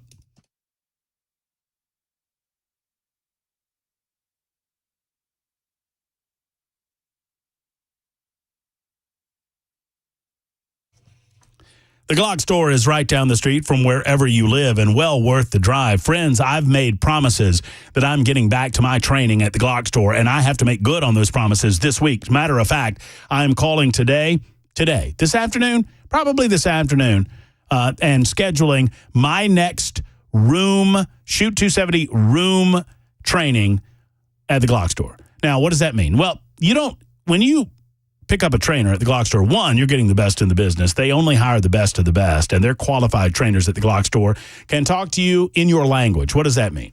That means if you walk in and you tell them, I've never held a gun in my life, and I'm really wanting to protect myself and my family, I'm worried about the future of this country, they'll help you. If you walk in and say, I won a few marksman's awards several years ago, but I'm rusty and I need some advanced training, they can help you. I mean, whatever your level of expertise in between, they can help you. And you shoot in rooms, never lanes. That means you have the comfort and the privacy of having a room to yourself, first and foremost, so you don't have to worry about other shooters in the room with you. Secondarily, they're going to personalize your experience to the point and make it more realistic to the point that you get value out of that experience, more so than just in a shooting lane. So I've done it. I've trained with the Glock store over my years in Nashville, Tennessee, and I plan on doing more, and I'm calling to get more training in line at shoot270.com. You can find out more, shoot270.com, or go to glockstore.com. There's only one, and it's the Glock store on Airlane Drive, just off of Elm Hill Pike and Briley Parkway, minutes away from anywhere. It's the Glock store.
Coming up at 2 o'clock, we'll get into news headlines. Currently, though, we are dealing with a severe thunderstorm warning for southeastern Davidson County, northwestern Rutherford County, and northeastern Williamson County. Thunderstorm in Brentwood heading east here about 5 or 6 minutes ago. In any event, we will have more on that and the headlines coming up at the top of the hour.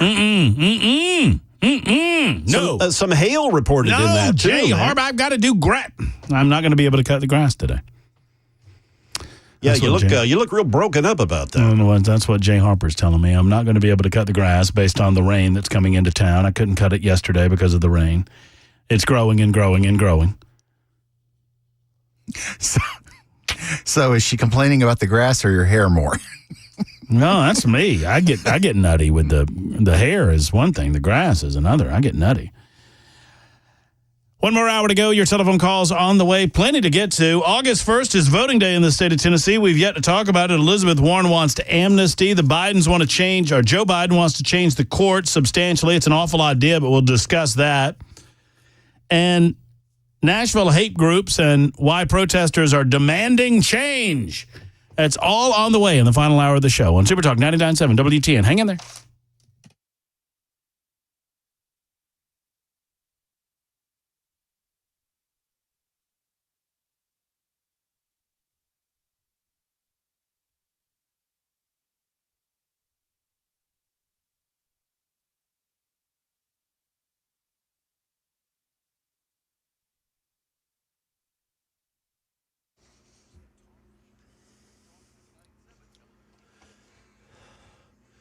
Good afternoon. It's 2 p.m. I'm Jay Harper with your top stories. As mentioned a moment ago, a good part of our listening area under a severe thunderstorm warning. That is in effect until 2:30, so about another 30 minutes of that, so just be on the lookout.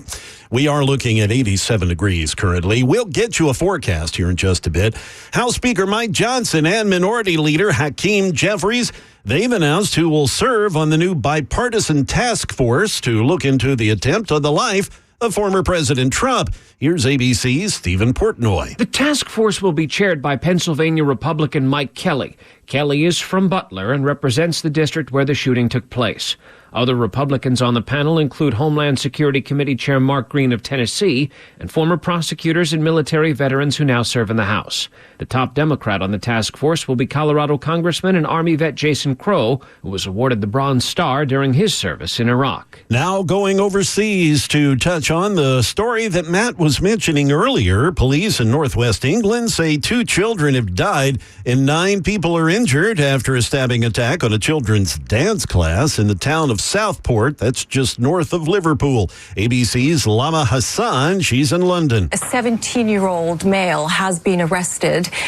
He remains in police custody and he will be questioned at this early stage, the police say. They are trying to establish a motive and that the investigation is ongoing. They also confirm that this is not at the moment being treated as terror-related and they are not looking for anyone else. We now head to South America, where the White House says it has serious concerns about announced results of Venezuela's elections over the weekend, granting Nicolas Maduro a 3rd term as president. Opposition candidate Edmundo Gonzalez contesting the results. Now the Biden administration calling on the Maduro government to publish precinct-level polling data to ensure accountability. National Security Council spokesperson John Kirby said a decision on the response has not been made. We're going to hold judgment until that time. We in the international community are watching, and we will respond accordingly. That is the latest news. Weather is next. I'm Jay Harper, WTN News.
Hello, friends. Matt Murphy for USS, which stands for United Structural Systems. Since 1994, they've celebrated their 30th year in existence this past June. And since 1994, they've been helping people just like you make sure that your home is secure, stable, and dry.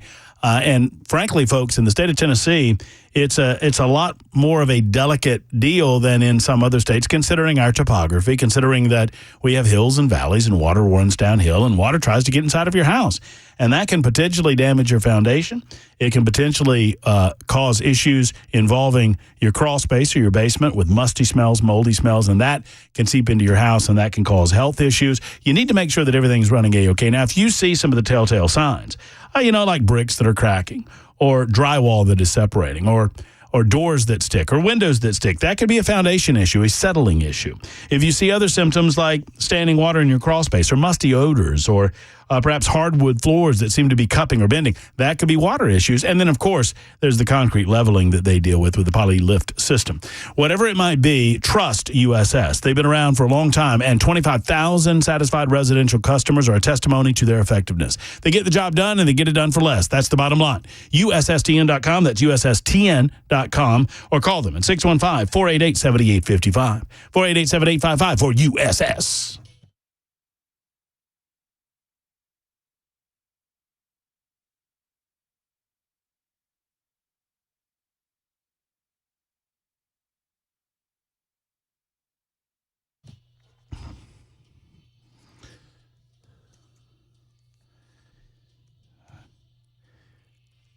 Hour number 3 cranks up right now. Super Talk 99.7 WTN. Rain showers, nastiness in the form of thunderstorms moving through our listening area. Be careful out there.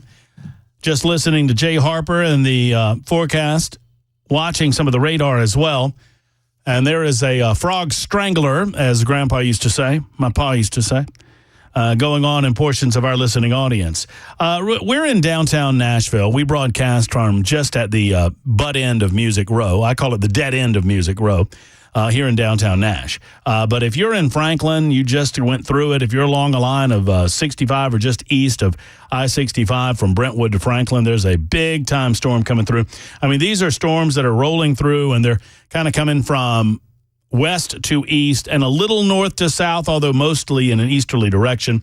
And so they'll get to Smyrna, and, there's one that I guess just went through B&A Airport. So anyway, if you're within the sound of our voice, the likelihood of you getting rain now or sometime in the near future is high. Be on the lookout for that.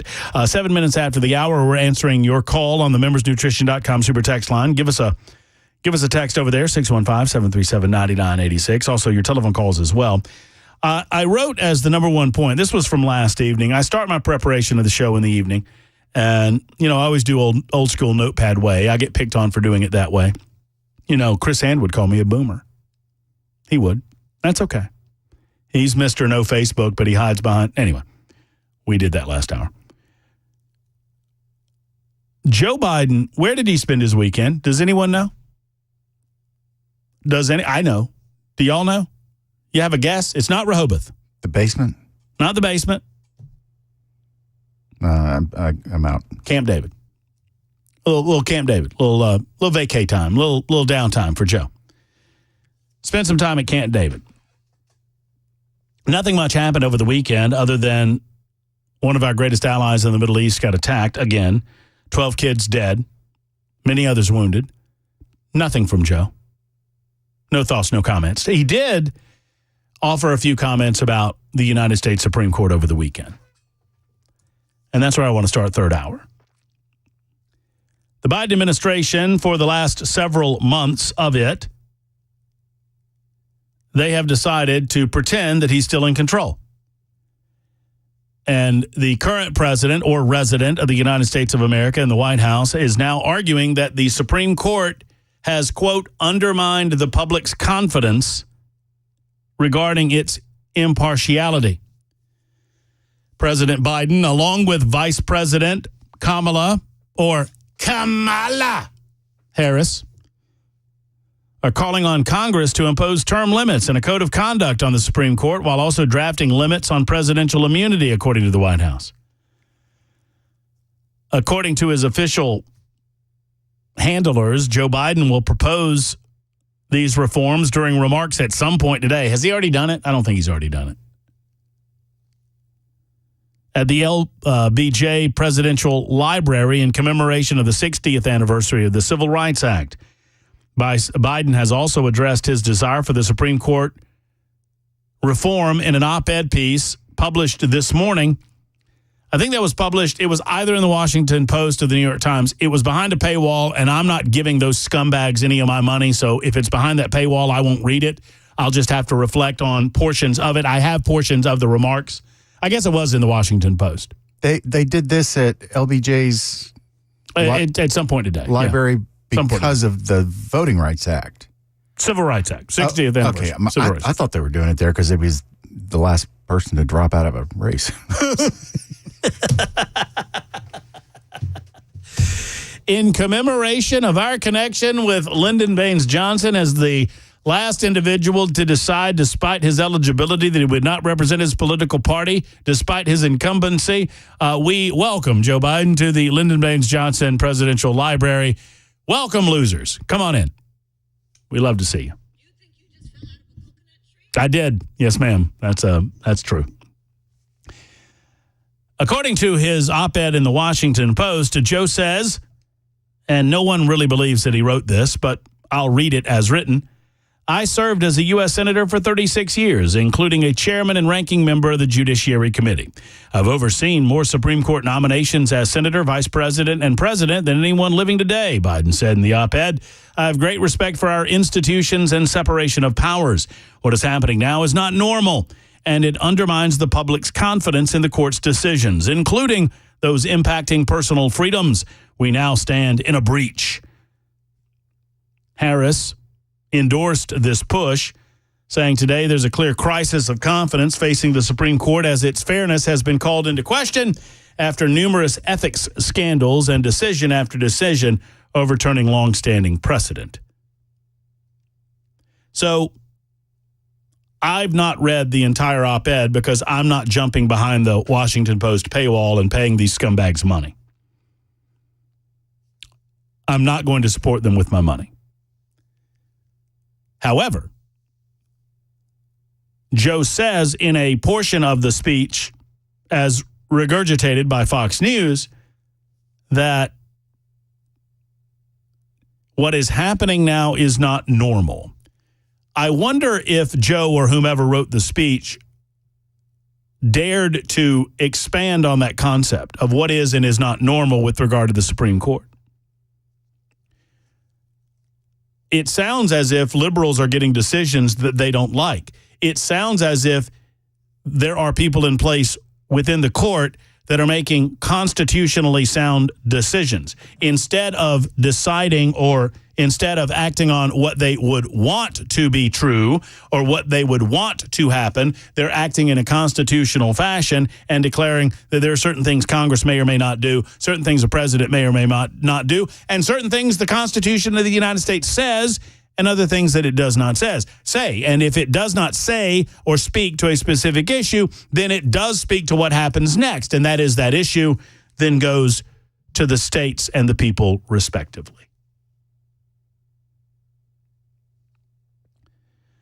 Joe Biden is arguing that the new Supreme Court Code of Conduct should require justices, quote, disclose gifts, refrain from public political activity, and recuse themselves from cases in which they or their spouses have financial or other conflicts of interest.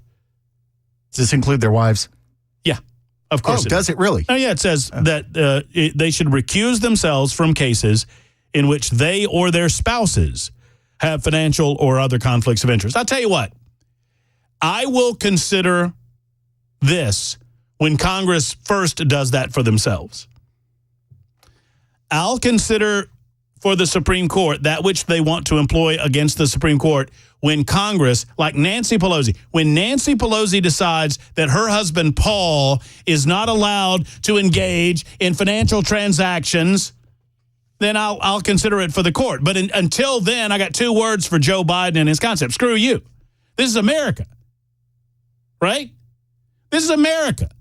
What they're saying is that Samuel Alito's wife has no God-given right to fly a flag on her property that she chooses to fly in a manner that she chooses to fly it.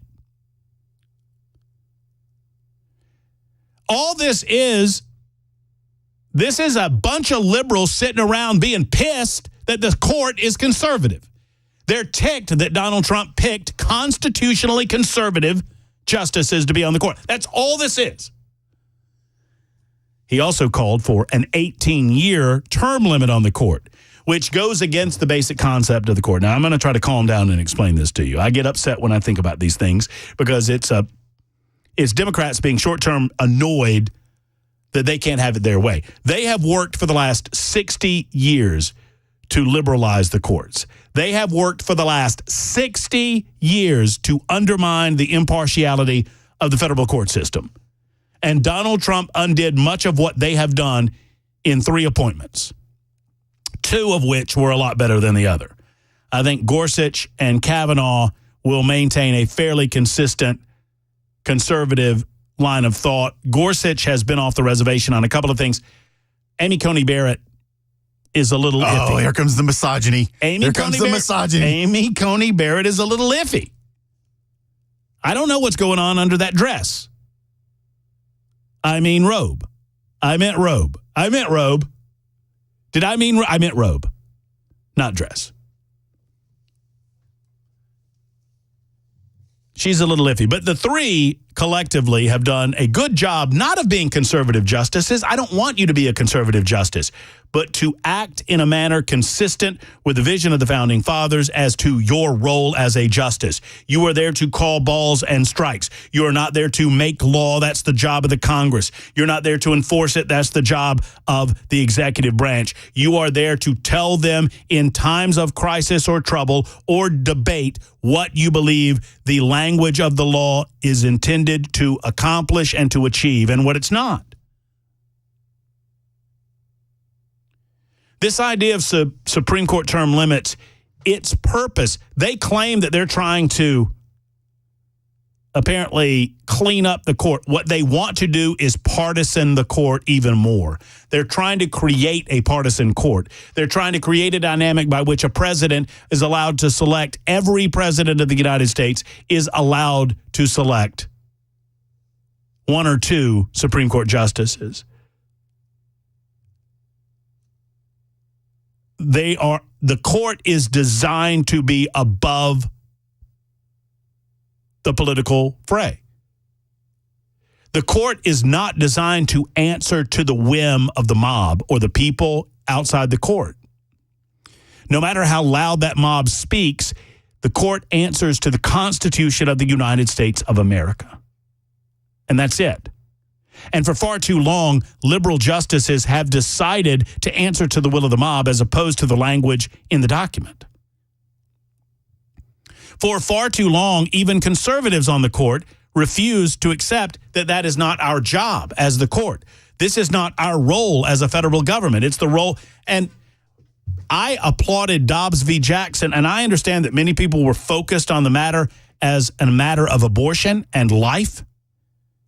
And while that was important, obviously, it was equally important in my mind to remind the American people that our founding fathers set up a government that was supposed to be largely managed by the states. And the federal government is far too involved in our affairs nowadays. And if you don't believe me, all you need to do is go to usdebtclock. Is it org? US Debt Clock. Just look that up in your DuckDuckGo machine. US Debt Clock. It's usdebtclock.org. And you will see that we just tipped over $35 trillion in national debt because we are obsessed with the spending and we do way too much on the federal level now that is supposedly to be left up to the states. A conservative court understands that. A court above the fray understands that. Joe Biden's call is ridiculous. Their call is short-sighted. They simply want this because they're not getting their way with a, quote, conservative court. I would suggest they've lost their edge when it comes to activism on the Supreme Court level.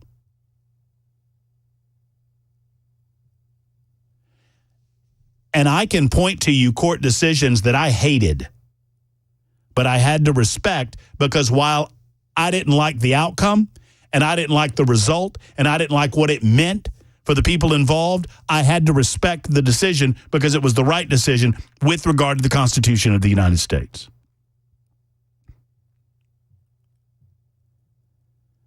Joe Biden doesn't want an authority beyond the Democrats' say-so, which is why he's calling on this for the courts. And it's meat. He's feeding red meat to his minions. That's all. People that don't truly understand the makeup of the Constitution of the United States and our system of government, our three-branch system of government, equitable branches of government. The reason that these are lifetime appointments is for the very specific purpose of keeping these people above partisan political bickering. Now, whether they manage that from one moment to the next is a matter for debate, and I understand that. But this will not solve the problem, whatever problem exists. It will make it worse on purpose. On purpose. Now, here's what I would support. I would not mind a maximum age, a mandatory retirement age for Supreme Court justices. What about it?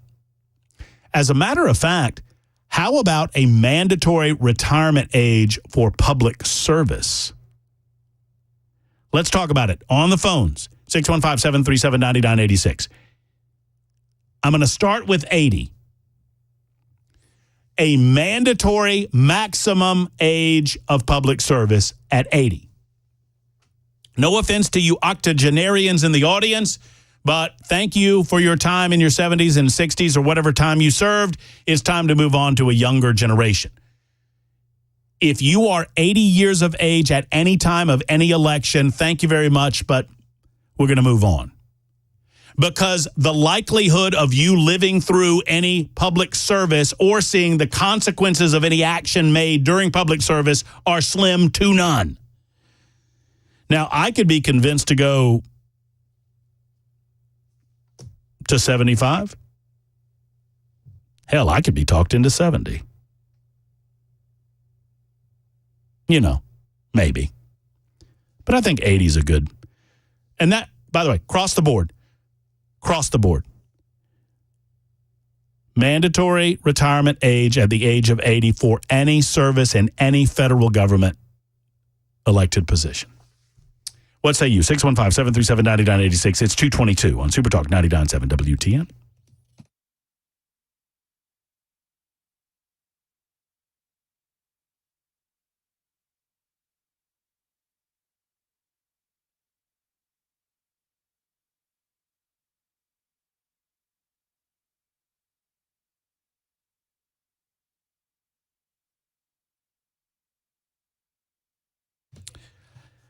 Hello, friends. It's Matt Murphy for the Dr. Gill Center for Back, Neck, and Chronic Pain Relief, which is located in Franklin. But anywhere within the sound of my voice, I encourage you to head over to the Dr. Gill Center, or best yet, make a call and make an appointment. For less than $50, they're going to give you a full examination. They'll sit down with you and talk with you. They'll get some x-rays. They'll go over those x-rays with you, and they'll give you that first appointment right there in that first initial meeting. It is simple, friends. If you have back pain, neck pain, knee pain, hip pain, elbow pain, or anywhere on your body where it hurts, you can live pain-free without having to take needles to block the pain, without having to take pills. Don't take a pill. Call Dr. Gill. And certainly without having to consider surgery. That's what it's all about, right? Getting pain-free. And I know from personal experience because I've done this, and they helped so much with my upper neck pain and my lower back pain. So regardless of where it hurts, it's time to make the call that so many others have made to the Dr. Gill Center. Call today at 615-882-4838, 882-4838, the Dr. Gill Center for Back, Neck, and Chronic Pain Relief in Franklin.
Coming up at 2:30, we'll have the news headlines, but weather pretty well. The top of the news in the Middle Tennessee area currently. Now we can add Murfreesboro and Reedyville to the area affected by a severe thunderstorm warning.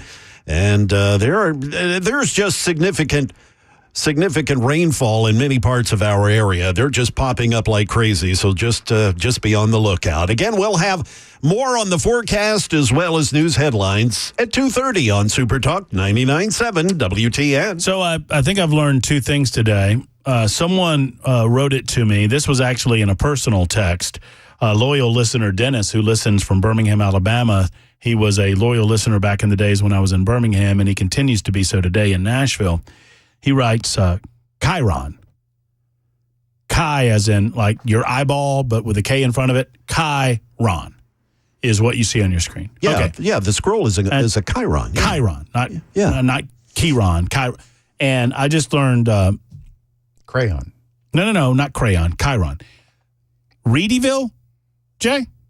Yeah, it's is that where we're going? Reedyville or Readyville. I admit. I like Reedyville. Yeah, I'm not. As that was coming out of my mouth, I said, "No, I didn't mean to do that." No, I thought you were teaching me something. No, man, as that was coming out of my mouth, I'm saying, "Oh God, I'm gonna hear it." One word for both of you, Lafayette.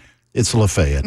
Yeah. See, I grew up in South Louisiana. It's Lafayette down there. Well, I mean, it's Lafayette, and Alabama's got one. Yeah. And it's Lafayette.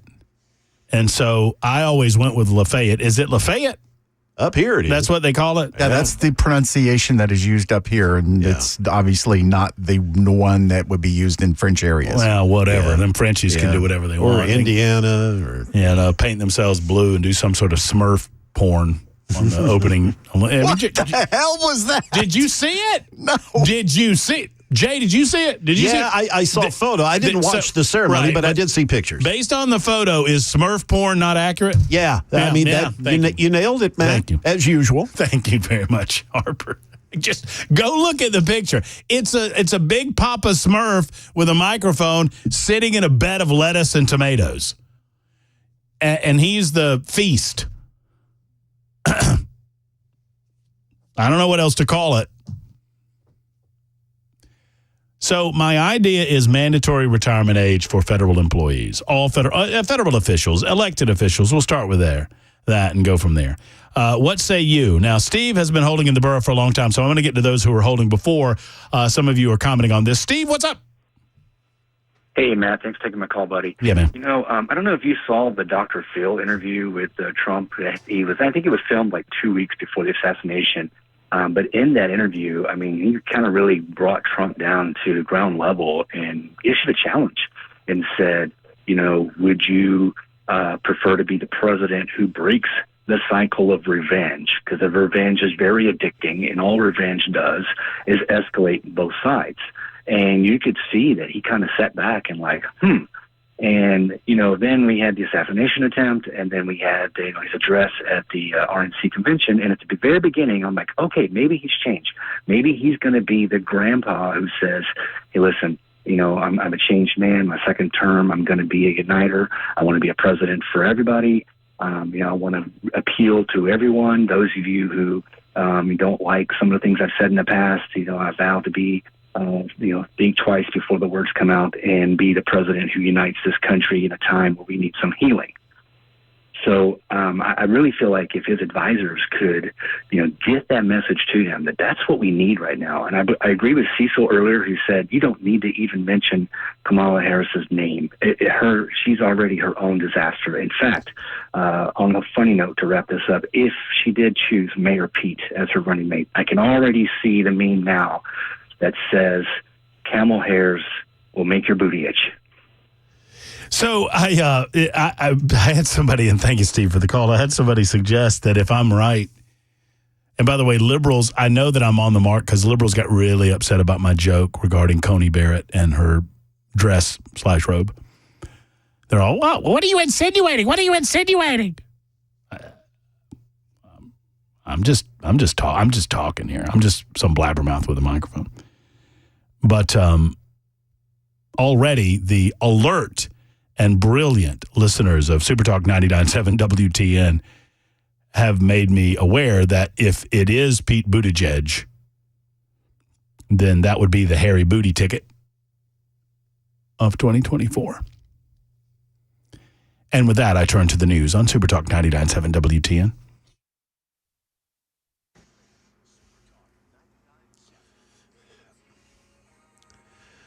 .231, and I'm Jay Harper with your top stories. We have got rain in the area. In fact, many parts of our listening area under a severe thunderstorm warning. Looking at radar currently, Murfreesboro, Spring Hill, Shelbyville, McMinnville.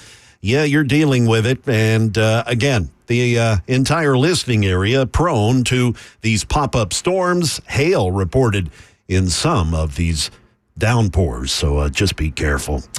We've got 78 degrees and rain here on Music Row. We'll get you the official forecast here in just a little bit.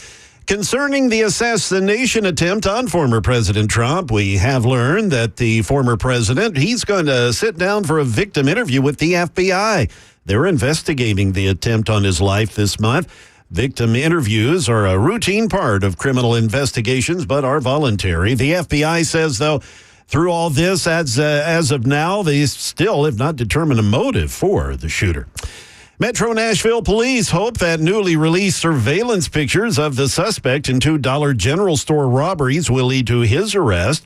The latest event happened this past Saturday night at the Dollar General on Stewart's Ferry Pike. Metro police say a man walked into the business, demanded money from the cashier, and pointed a gun at everybody. Workers gave him the money, but as he was leaving, he turned around and shot a 38-year-old female employee in the stomach. She was taken to Vanderbilt Medical Center. She's in critical condition. Police are pretty sure this is the same guy that robbed a Dollar General on Antioch Pike back on July 11th. That was July 12th. No one has been arrested yet. Again, they're still looking for this person. Nobody, by the way, was injured in that July 12th incident. That is the latest news. We've got weather on the way. I'm Jay Harper, WTN News.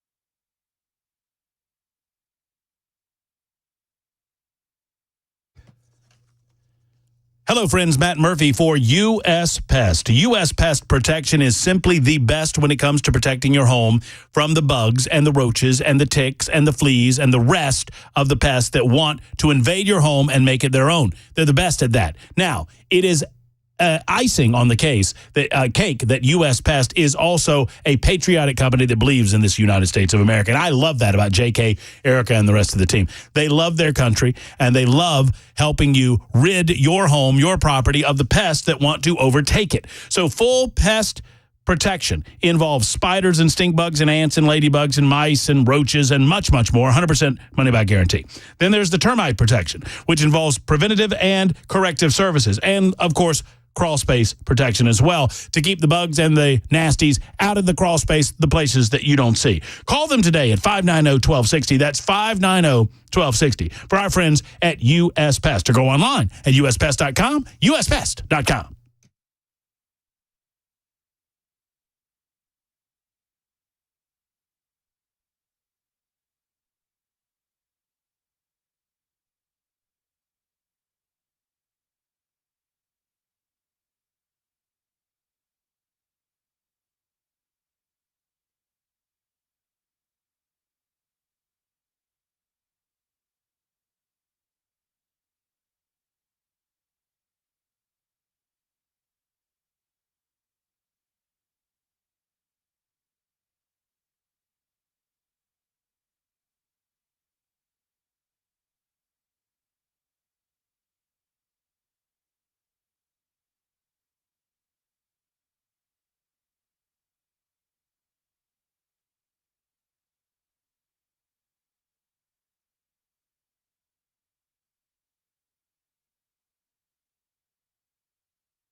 Super Talk 99.7 WTN. You know, sometimes I'm even amazed at some of the leftists in the mainstream media. I was looking at the chyron now of a discussion about the Middle East peace talks. Still no breakthrough in the latest rounds of ceasefire talks. Here's what the mainstream press refuses to tell you. Israel agreed. The United States of America was attempting to broker talks, like ceasefire. Israel agreed to everything. Y'all know that, right? Israel agreed to everything the United States laid on the table. Hamas refused. Israel agreed with it all. Hamas refused. You know why? Hostages.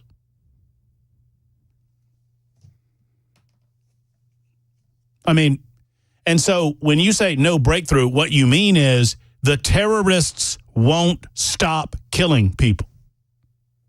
That's what you mean. In the meantime, I've asked the question, would you be in agreement with me that we need a mandatory retirement age? I do not believe in term limits for the United States Supreme Court. I think it goes against the very nature of the court, but I wouldn't have a problem with term limits. Let's set it at 80 and start from there. What say you? 615-737-9986. Todd's been holding a while, wants to talk socialism. I mean, no, not Todd. Tony. Pardon me, Tony. Hello. Hello. How you doing today, Matt? Hey, Tony. Good. You know, I've listened to people talking about this country turning into a socialist country. And I don't want that either. But I don't know if we realize that part of this country is some of the people is under socialism, and part of us is in a democracy or a republic, whichever you choose. And I'll prove that to you. How many people in Nashville live in public housing? There's a lot. How many people in America live in public housing? Yeah, there's a lot. They are living under socialism. Mm-hmm. It's because they are totally dependent on what? The government. Yes, sir. And the government, when you are dependent on the government, then they put demands on you in order to receive these benefits. And I don't know if people realize it or not, but man, do you think these people are going to vote Republican? No, because they don't get, generation after generation is living up under socialism. And I don't know if we realize that or not. And these people in there, what is the biggest demand on these folks? I'm not going to say folks, but women. 100%, all of them are 100% women, is that they can't have a husband. So you can't do that. You can't put those type of demands on people that live under democracy or a republic. See, they have the freedom to do what they want, but they are not dependent upon the federal government. I love what you're saying. I don't want to get in your way, Tony, because you're making so much sense. Okay, but anyway, go Trump. Well, Tony, no, you are right, and sadly, it is the case. I tell this story too much, but I told the story last Friday about the candy dish in my office years ago in Birmingham. It is an example of how socialism works, that you give people something for a temporary period of time, hoping that you're giving them a hand up to lift them out of a condition that they're in. And if you allow it to go on too long and you do not level realistic expectations to them right at the beginning, they come to expect it, and then they come to demand it. To demand it. I was talking to my good buddy Grant. We went to the Hootie concert with some friends of ours, and Grant was one of them. And we were talking after the show, and we were just, I forget how we got on the subject, but we were talking about free lunch in school. And I've told the story many times, and if you've heard it before, pardon me, let me catch the newbies up. My mother was diagnosed with a malignant brain tumor when I was 5 years old, and so my grandfather had to take care of the 3 grandchildren because my father bolted. And we lived in a small town, and pretty soon after, I guess I was maybe 6, 7 years old, maybe 8, but one way or the other, I remember going home with a note from the school telling my grandparents, I didn't realize the nature of it at the time, but they were telling my grandparents that we were eligible for free lunch, that we were poor enough, and the medical condition of my mother made us eligible for free lunch. That's cool. My grandmother left the note. Once again, I didn't really understand the note, but I remember them talking about it. And I remember my grandfather says, "What's this?" He comes home. It's 6 o'clock. We're getting ready for dinner. "What's this?" And he picked up the note, and she said, "They say that Matt's eligible for free lunch." My grandfather read the note. He looked at my grandmother, and he said, and I'm sanitizing this a little, he said, "I'll be damned if I let somebody else feed my children." And he threw the note away. That's where I'm coming from. That's where we all should be coming from. That doesn't mean that we should not provide safety nets. We should provide safety nets. But when those safety nets become expectations, and those safety nets do not come with certain expectations, requirements, and are considered to be temporary in their nature, then you create a dynamic by which you lead to socialism. When the government decides that it can take from the largesse of its coffers and give to citizens with the only expectation being that they get votes in return, and when the voters realize, sadly, many voters, all they want is what they can get from the government, and by extension, that's from us, from me and you. That creates socialism as well. Tony, great call. Thank you for inspiring me, and thank you for inspiring the listening audience. Anthony is next with a thought on mandatory retirement. Hello, Anthony. Hello. What are your thoughts, sir? Yeah. So I agree with you up to a point, but I wonder if that would also be contingent on their literacy, if they can remain competent while in office. Because as you know, we've had Dianne Feinstein.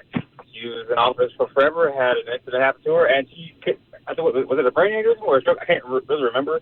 However, she couldn't remember. She couldn't really. She wasn't lucid enough to know what she was.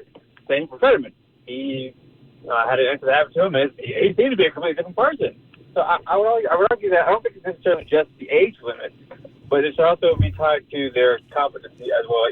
There needs to be some kind of test on their ability to rationale. I took one. I wouldn't have a problem with requiring, I think that would be a little more complex, but, I think it's a good start, right, Anthony, that we start with a basic age restriction, that after the age of 80, you can say 80, you can say, the average age of someone dying or average life expectancy in the United States of America.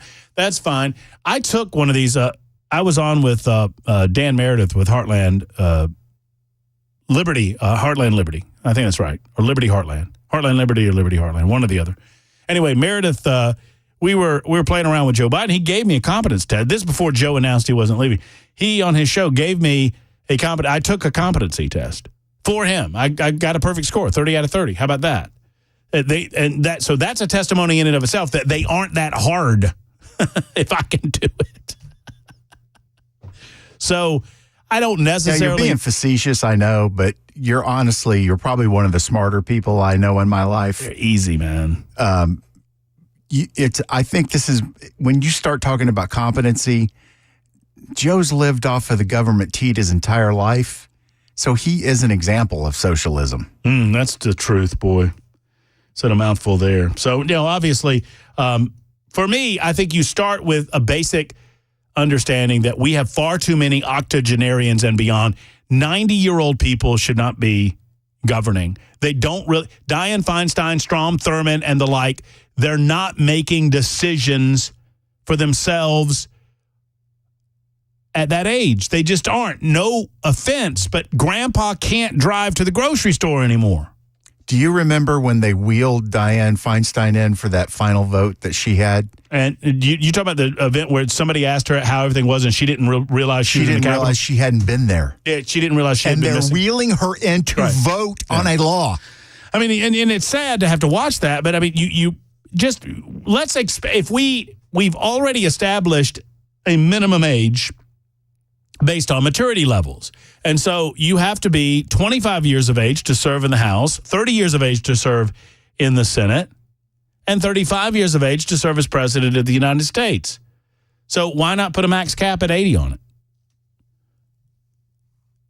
Jonathan is next. Jonathan, thank you for your call out of, as it says on my screen, Chattanooga.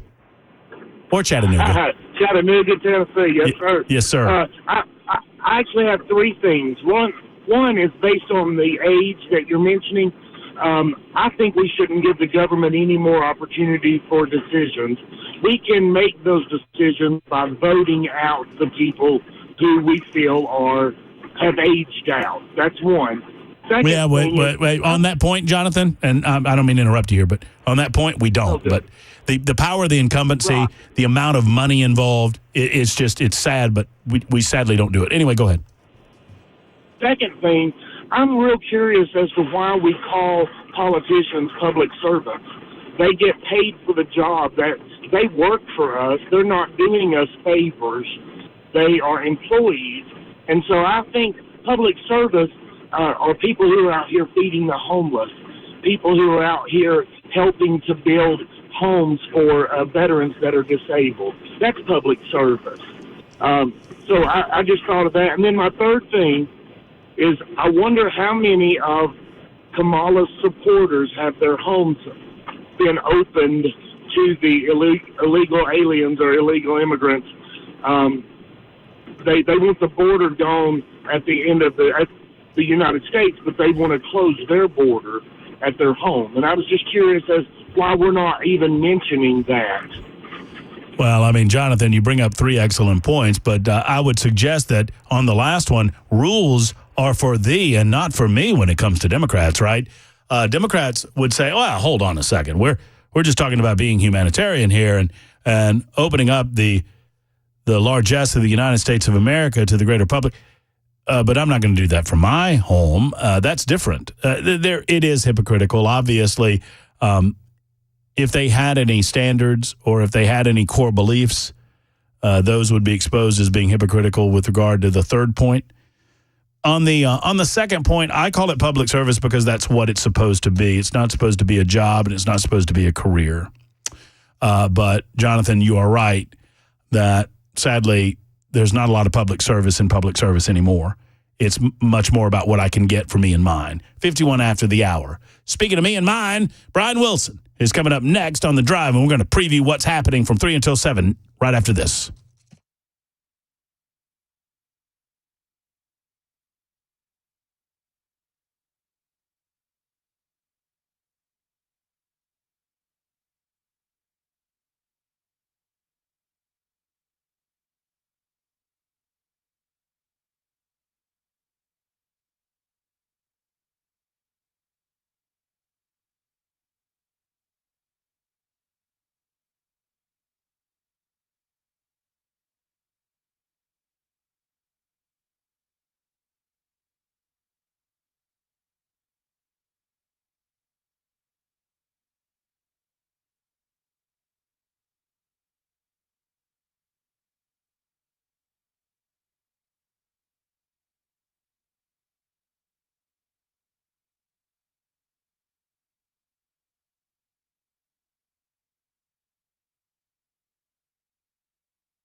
Super Talk 99.7 WTN. Matt Murphy winding down the drive, about to crank up and get rolling for a Monday edition. I am going to put Brian Wilson right in the white hot spotlight right now. Because, Brian, you and I were independently correct about Joe Biden not being the candidate for the Democrats in 2024. Yes. We were also independently correct that it would not be Michelle Obama. No way, no how, which was also right. That's right. Now I have a question for you. Okay. Because I have laid out who I think the dark horse VP selection is going to be. And I'm curious who you think, sitting here as you do today on this July 29th, if I made you pick, who you think it will be. Well, I think it's either going to be Mark Kelly of Tennessee or the governor of Pennsylvania. And because Shapiro, I think Shapiro, because I think they need one of those two states. Minnesota guys talked about a lot, but I don't think the last numbers I saw indicated that Minnesota has come back into line for Kamala Harris in a pretty big way. So I think if I had to guess, which is the most important of those two, it would be Pennsylvania. But there's also a lot to like about Mark Kelly. If he's Arizona. He's an astronaut. He's Arizona. He's got some things that are going to crop up, like he was involved in a Chinese balloon company. Or a company that did business with the Chinese. I saw this. He basically made the balloon that eventually flew over America, I don't know that it was exactly the same balloon that flew over, but he certainly was working with the Chinese on balloon spy technology, apparently at one point. So that could be a problem. So I still think Kelly or Shapiro probably.